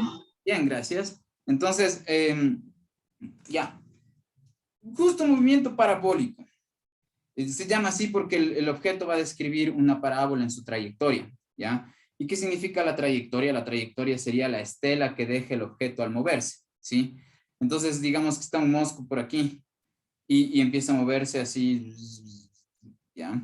Entonces, digamos que el mosco pudiera dejar una tinta en todo el camino en el espacio, ¿no? En todo el camino que recorrió, entonces veríamos así una línea que se queda como la huella del movimiento del mosco, ¿no es cierto? Entonces sería la trayectoria. Si es que yo lanzo un objeto por ejemplo, estoy así mismo en la punta de un edificio, ¿ya? Y lanzo un objeto en esta dirección, ¿sí?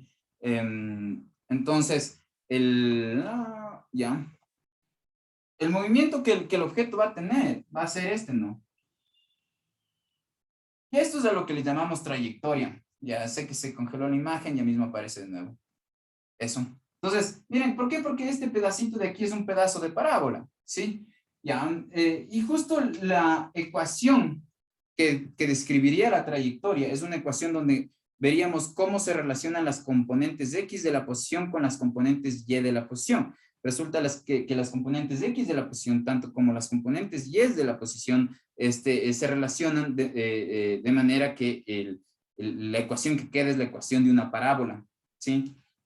Entonces, pero antes de llegar a esa parte de las trayectorias, lo que nos gustaría es pensar en el movimiento parabólico, tal como se lo concibió inicialmente. Se concibe que el movimiento parabólico se lo puede analizar como si es que es simultáneamente la actualización o la realización de dos movimientos. Si se considera que si es que algo se mueve formando una parábola, ¿sí? En estos casos, donde la aceleración se mantenga constante, lo que está pasando es que simultáneamente el objeto está describiendo un movimiento de caída libre, es decir, yendo desde abajo hacia arriba y regresando hacia abajo, y además está yéndose hacia la derecha.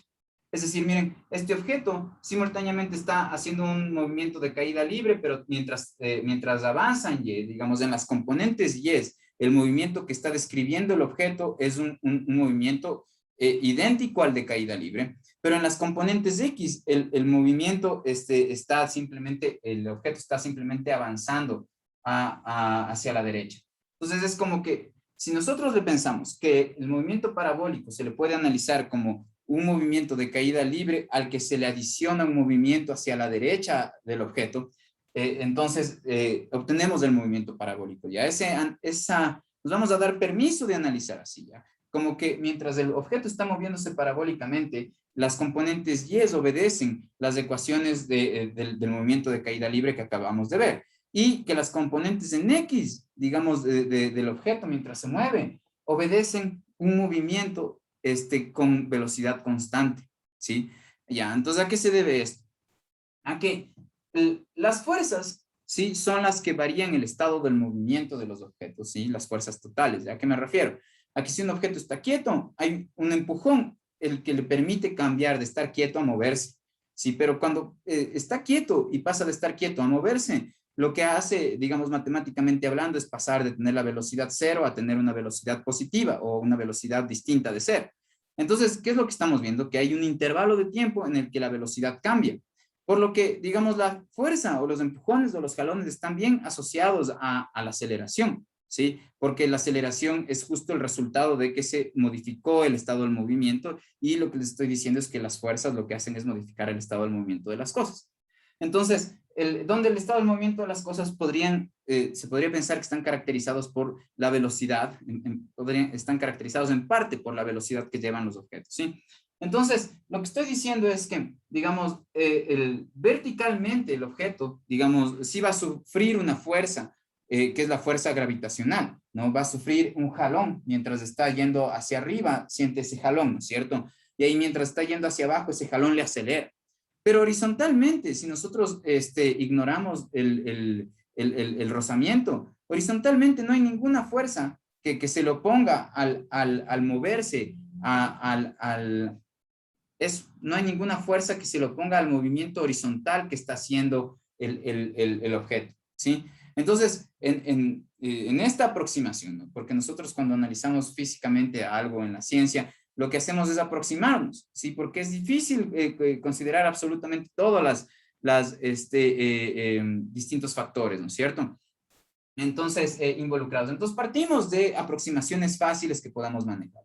Y lo que se va a considerar justo es que en el movimiento parabólico, las componentes Y cambian como lo dictaría un movimiento con aceleración constante, porque en efecto, al subir esto está expuesto a la aceleración que llamamos gravedad, mientras que las componentes X del objeto no están expuestas a ninguna variación de velocidad. La componente X del objeto es como que está viajando, como si estuviera viajando un objeto en MRU, es decir, movimiento rectilíneo uniforme, donde lo uniforme significa que no va a ir cambiando la velocidad, ¿sí? Entonces, esto nos permite, digamos, analizar este movimiento parabólico usando, para analizar cómo varían las coordenadas yes, o para analizar la parte del movimiento vertical, que es una de las dos partes que componen el movimiento parabólico, vamos a usar el conjunto de fórmulas para los movimientos acelerados, ¿sí? Que son las que usamos hace un momento. Y para el movimiento horizontal, digamos, solo bastaría usar la ecuación del movimiento sin aceleración, que es velocidad igual espacio sobre tiempo, ¿sí? Que fue con la que empezamos. Ya, con esto en mente, resolvamos un ejercicio y ahí nos quedaríamos en la clase de hoy, ¿ya? Entonces, imagínense que ustedes están justo en el techo de un edificio, ¿ya? Y en el techo de este edificio lanzan un objeto, digamos, con cierta dirección, ¿sí? Digamos que lanzan un objeto con una dirección de 20 grados, ¿sí? Con respecto a la horizontal, ¿sí? 20 grados. Y digamos, la rapidez con la que sale, diríamos, en este caso es 20 metros por segundo, ¿sí? Entonces, miren, aquí yo tengo que el vector velocidad me lo están dando, ¿sí? El rato que me dicen que la rapidez con la que sale, le voy a llamar v sub i para decir que es la rapidez inicial. La rapidez inicial, el dato es que son 20 metros por segundo, ¿sí? Si ya me dan la dirección en la que empieza a moverse, entonces yo ya tengo el vector velocidad. ¿Por qué? Porque ya tengo la rapidez con la que se mueve y el ángulo con el que se mueve. Es decir, yo podría aquí tranquilamente decir que el vector velocidad inicial, yo ya sé que es en coordenadas polares, yo sabría que es 20 metros por segundo y 20 grados, ¿sí? Sí. Ya. Entonces, ¿por qué? Porque esta es una forma de expresar el vector velocidad, ¿no es cierto? Nosotros le podríamos tranquilamente transformar a coordenadas rectangulares, ¿sí? Ya. ¿Y qué más sabemos acerca de este problema? Que esta altura de aquí hasta acá es 45 metros, ¿sí? Eso es lo que sabemos. Ya, entonces son los datos del problema. ¿Ya? Y a mí lo que me gustaría saber es, por ejemplo, la velocidad final, ¿ya? Entonces, digamos, la velocidad final, la rapidez final me quiero preguntar, digamos, inicialmente. Ya veamos a cuánto es la rapidez final, ¿sí? Entonces, ¿cómo haríamos este problema, sí? La rapidez final va a ser la rapidez con la que el objeto llega hasta el piso, ¿no es cierto? Llega acá a topar el piso, ¿ya? Entonces, una de las, digamos, procedimientos casi automáticos que uno suele tener cuando hace este tipo de problemas es reexpresar el vector velocidad en coordenadas rectangulares. Es decir, a mí me encantaría conocer cuál es la componente X del vector y la componente Y del vector, porque ahorita está del vector ¿qué? Del vector velocidad inicial, ¿sí? Entonces, este vector velocidad inicial le quiero transformar a coordenadas rectangulares. ¿Cómo hacemos eso? Yo ya les había mostrado. La componente X del vector inicial sería igual ¿a qué? Al módulo o intensidad o rapidez del vector, ¿no es cierto? Que en este caso sabemos que es 20, ¿sí? Multiplicado por el coseno del ángulo, del ángulo que tiene el vector con respecto al eje X positivo, que en este caso son 20 grados, ¿sí? Y yo ya sabría que la velocidad inicial en Y, es decir, la componente Y de mi vector inicial, se obtendría si yo multiplico 20 por el seno de 20, ¿sí? ¿Ya? ¿Para qué hago esto? Digamos, para reexpresar mi vector velocidad inicial como coordenadas rectangulares. Sí, ese es un clásico que se suele hacer cuando se tienen estos problemas. Buscar la forma de obtener las componentes X y Y de la velocidad, ¿sí? Entonces, alguien que esté pilas ahí, que me ayude con esas multiplicaciones. A ver, ¿no? Solo tienen que multiplicar 20 por el coseno de 20, y 20 por el seno de 20. Ya. Bien, Juan, a ver, ya. Entonces, creamos lo que dice Juan, acerca de la componente X, que dice que es después de hacer los cálculos, la componente X es 18.79 y la componente Y es 6.84. Ya, ¿qué serán estas? ¿En qué unidades vienen estas? En metros sobre segundo, porque digamos estamos trabajando con esas unidades, ¿no? Y la velocidad está dada como las unidades en unidades de longitud sobre unidades de tiempo. Entonces, este también sería metros sobre segundo, ¿sí? Y entonces ahora ya tenemos una forma de reexpresar nuestro vector inicial, pero ya en coordenadas rectangulares, ¿no es cierto? Entonces, esto, miren, está en coordenadas polares, mientras que si yo le pongo a mi vector inicial así, con la componente X y Y, le podría representar así, ¿no? Como 18.79, 6.84. Cada uno de estos está en metros sobre segundo, ¿no? Metros sobre segundo. Metros sobre segundo. Le puedo expresar así, o en coordenadas rectangulares también sabemos que le podríamos expresar esta misma notación así, ¿no? Como 18.79 en Y, más 6.84 en J, ¿sí? Decir esto es lo mismo que decir esto, ¿sí? Es una misma, son distintas notaciones para la misma información. Ya, entonces, ¿por qué nos sirve eso?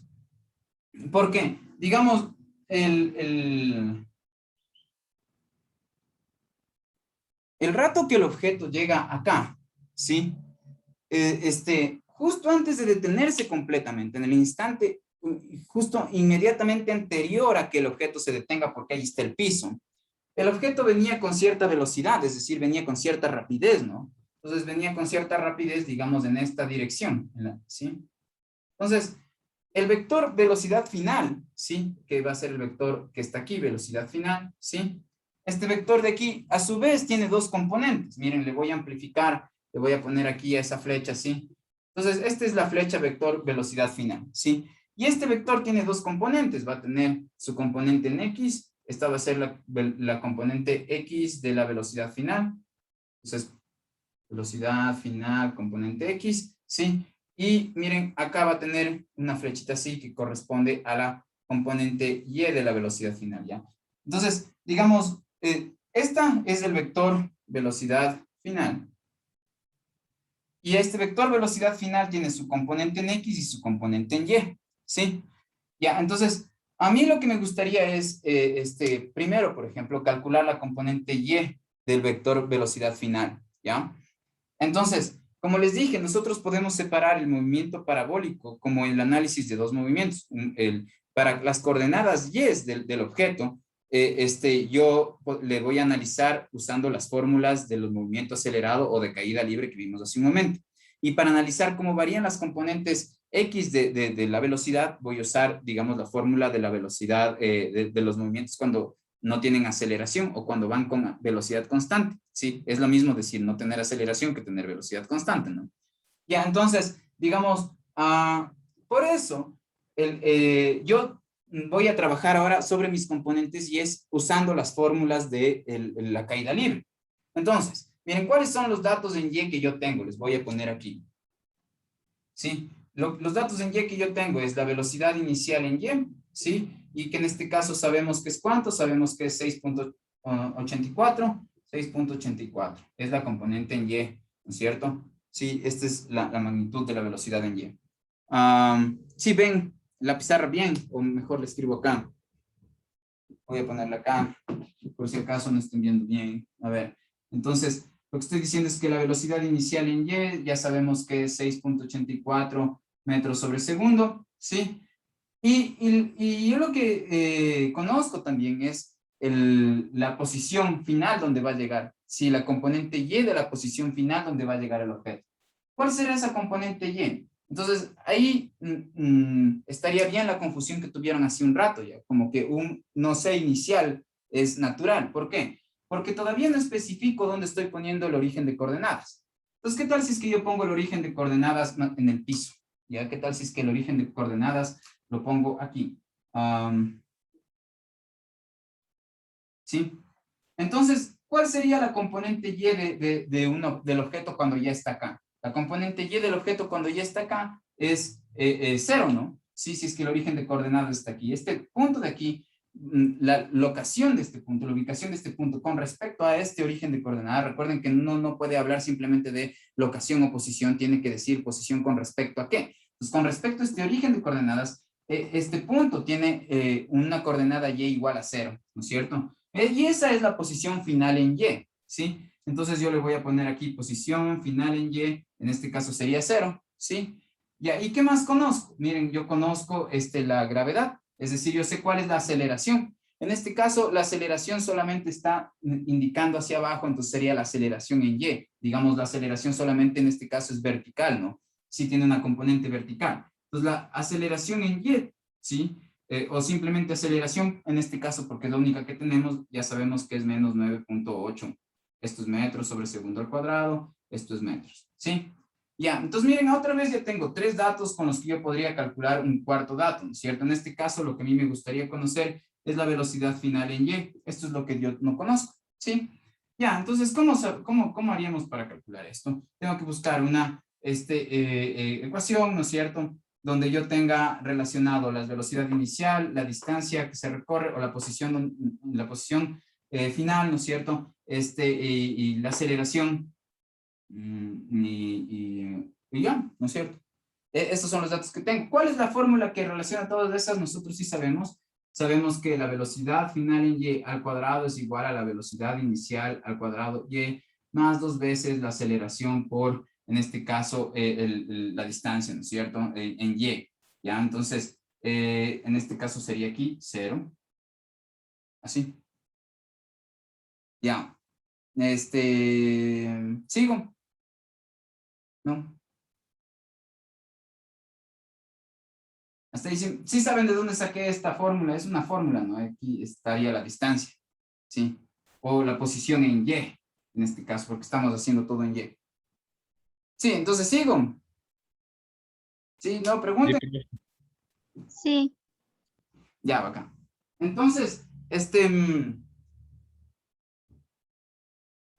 bastaría reemplazar, ¿no es cierto?, nuestros datos aquí para poder conocer la velocidad final en Y, ¿no es cierto? ¿Ya? A ver, solo denme un segundo una cosa, ¿ya? Un segundo, no se irán a desconcentrar ni nada. Por favor, esperen un ratito. Ujú.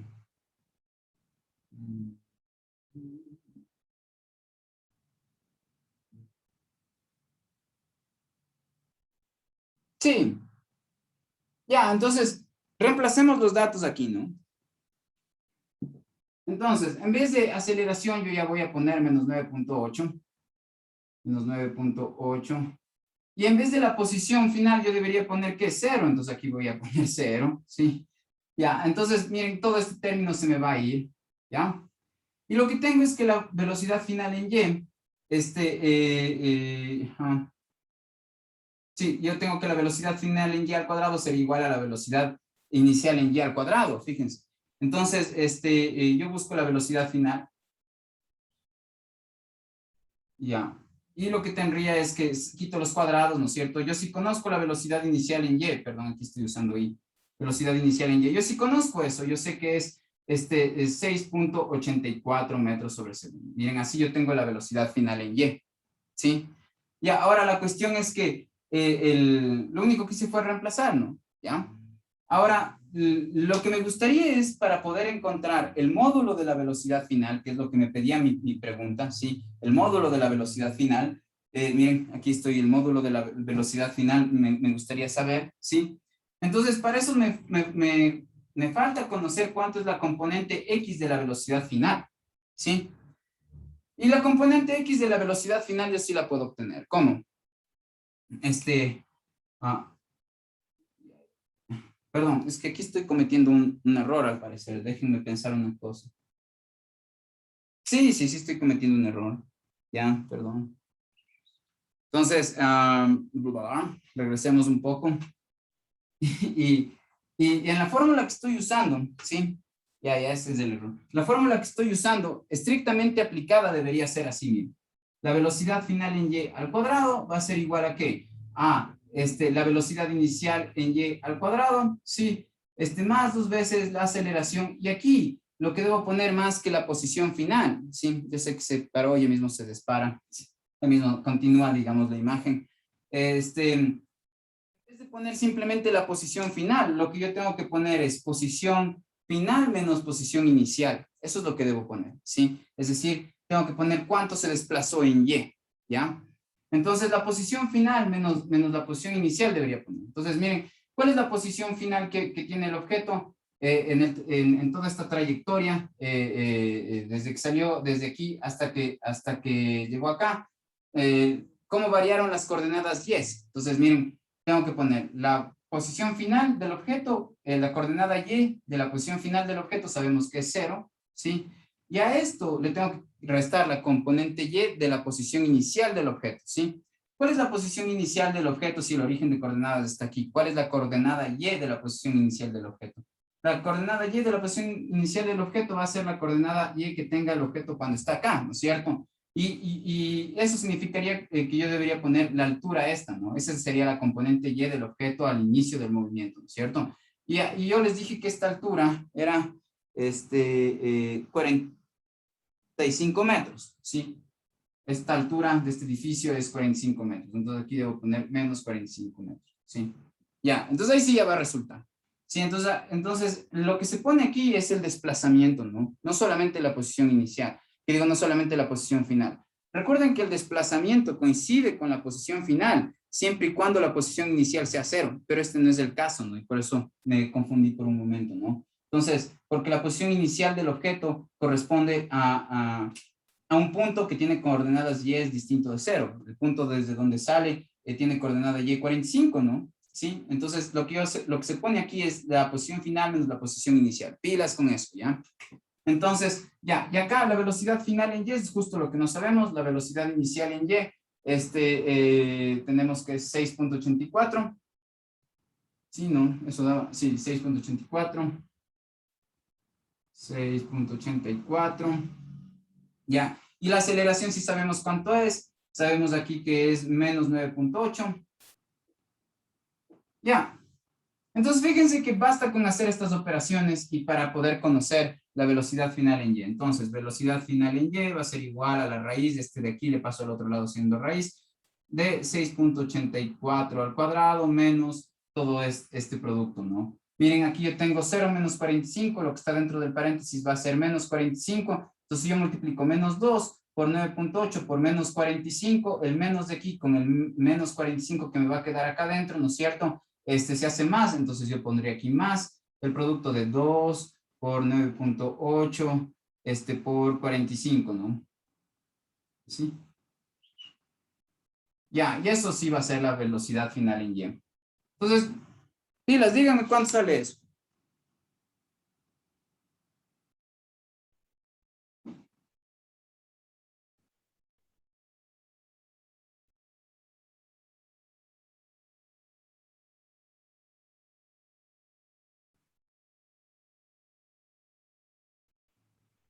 Ya. No, tienen una idea ligera de lo frustrante que es hablar con la nada. Yo en particular no estoy nada contento con las clases virtuales, como que no estuvieron. Ya, y por 45. Ya esto le saco la raíz. Y ahí sale 30.4. Entonces, miren, la velocidad final en y sabemos que es 30.5, porque es 30.47, estoy aproximando al decimal más alto. Ya, veamos, por ahí alguien contestó algo, tal vez es un resultado. Bien, bien, gracias, Juan. Sí, es justo eso. Ya, entonces la velocidad final en y nos resultó esto. Ya, ahora me gustaría saber cuál es la velocidad final en x. Entonces, miren, si algo se está moviendo y no hay aceleración, si algo se mueve solamente horizontalmente y no hay aceleración ni desaceleración, eso quiere decir, o es otra forma de decir que su velocidad no va a cambiar en el transcurso del tiempo. Entonces, la velocidad inicial en X con la que partió va a ser la misma velocidad en X que va a tener al final del movimiento y en general para todos los tiempos. La pregunta sería, ¿por qué a partir de este punto se sigue moviendo? Si es que la velocidad final en X, si todavía sigue teniendo una velocidad final en X distinta de 0. Y el punto es que cuando ya llegan al piso, hay fricción. Y la fricción, digamos, es una fuerza ahí que se genera por la interacción del objeto con la superficie. Y esa fricción es la que evita que se siga moviendo. Es decir, miren, si no hubiera fricción, Sí, y yo le empujo a alguien en la calle, esa persona va a seguir eternamente moviéndose con la velocidad con la que yo le empujé, ¿sí? Ya, entonces, si no hubiera fricción, eso. Ahora, por lo que acabo de mencionar, entonces ya sabemos que la velocidad final en X es lo mismo que la velocidad inicial en X, porque horizontalmente concebimos que nos está moviendo perdón, que no está variando la velocidad en X, que las componentes en X obedecen las ecuaciones de la única ecuación del movimiento, digamos, uniforme, ¿sí? No uniformemente variado, sino uniforme. Entonces, la velocidad final en X es lo mismo que la velocidad inicial en X. ¿Y cuál era la velocidad inicial en X? Yo voy y busco mi vector velocidad inicial, busco su componente X y yo ya me doy cuenta que es 18.79. Si yo aproximo para tener un solo decimal, el 79 pasa a ser 8, ¿no es cierto? Entonces yo tendré 18.8. Ya, entonces miren, aquí ya tenemos la componente X de la velocidad final, la componente Y de la velocidad final.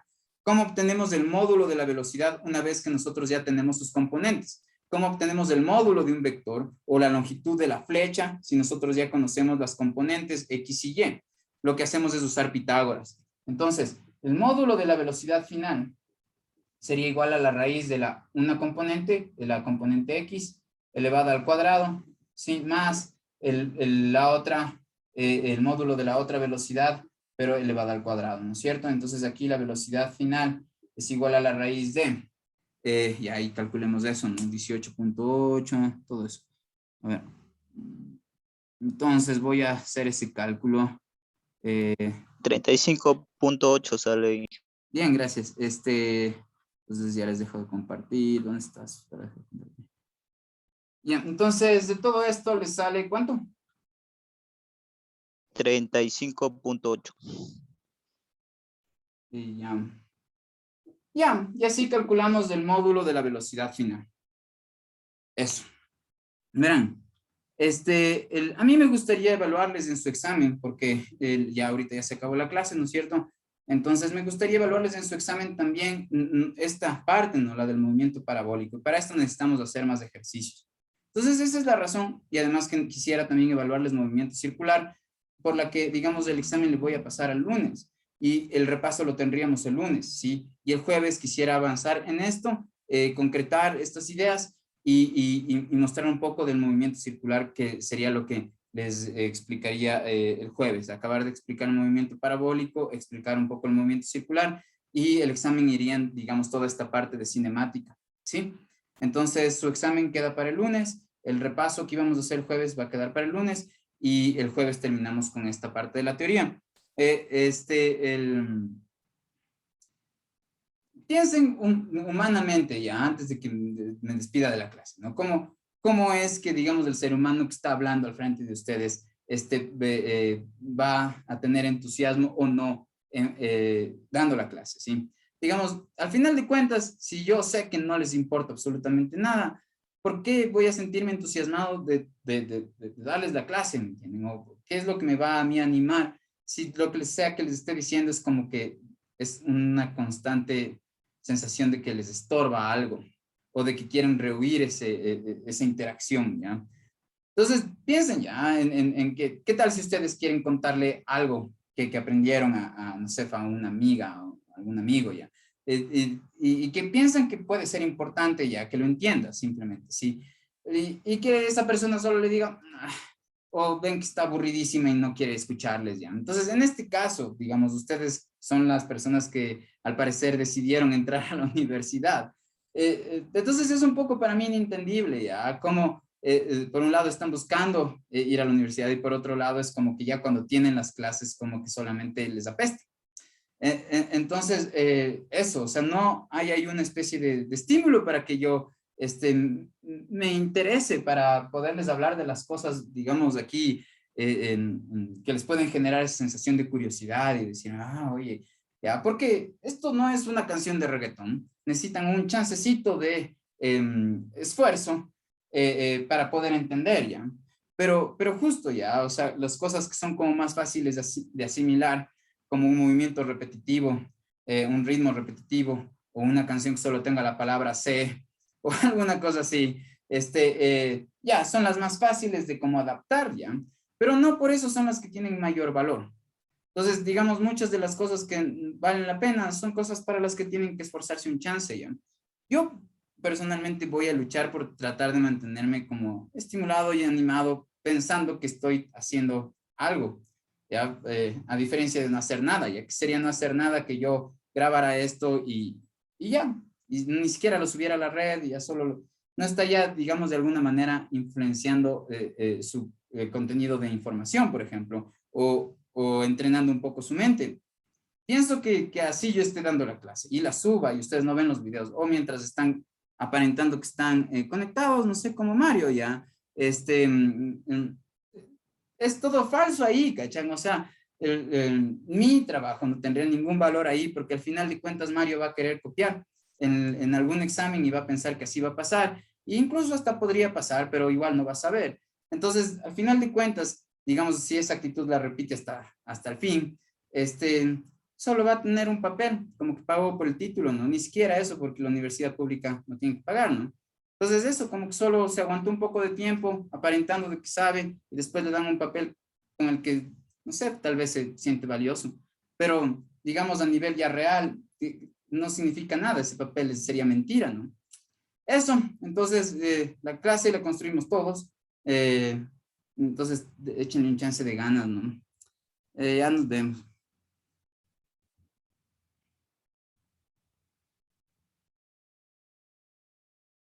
Gracias, Juan, no me refería a ti, tú eres el que está participando, todo bien. Me refiero tengo 37 alumnos y hay 18 conectados. Bueno, eso nomás, ya nos vemos.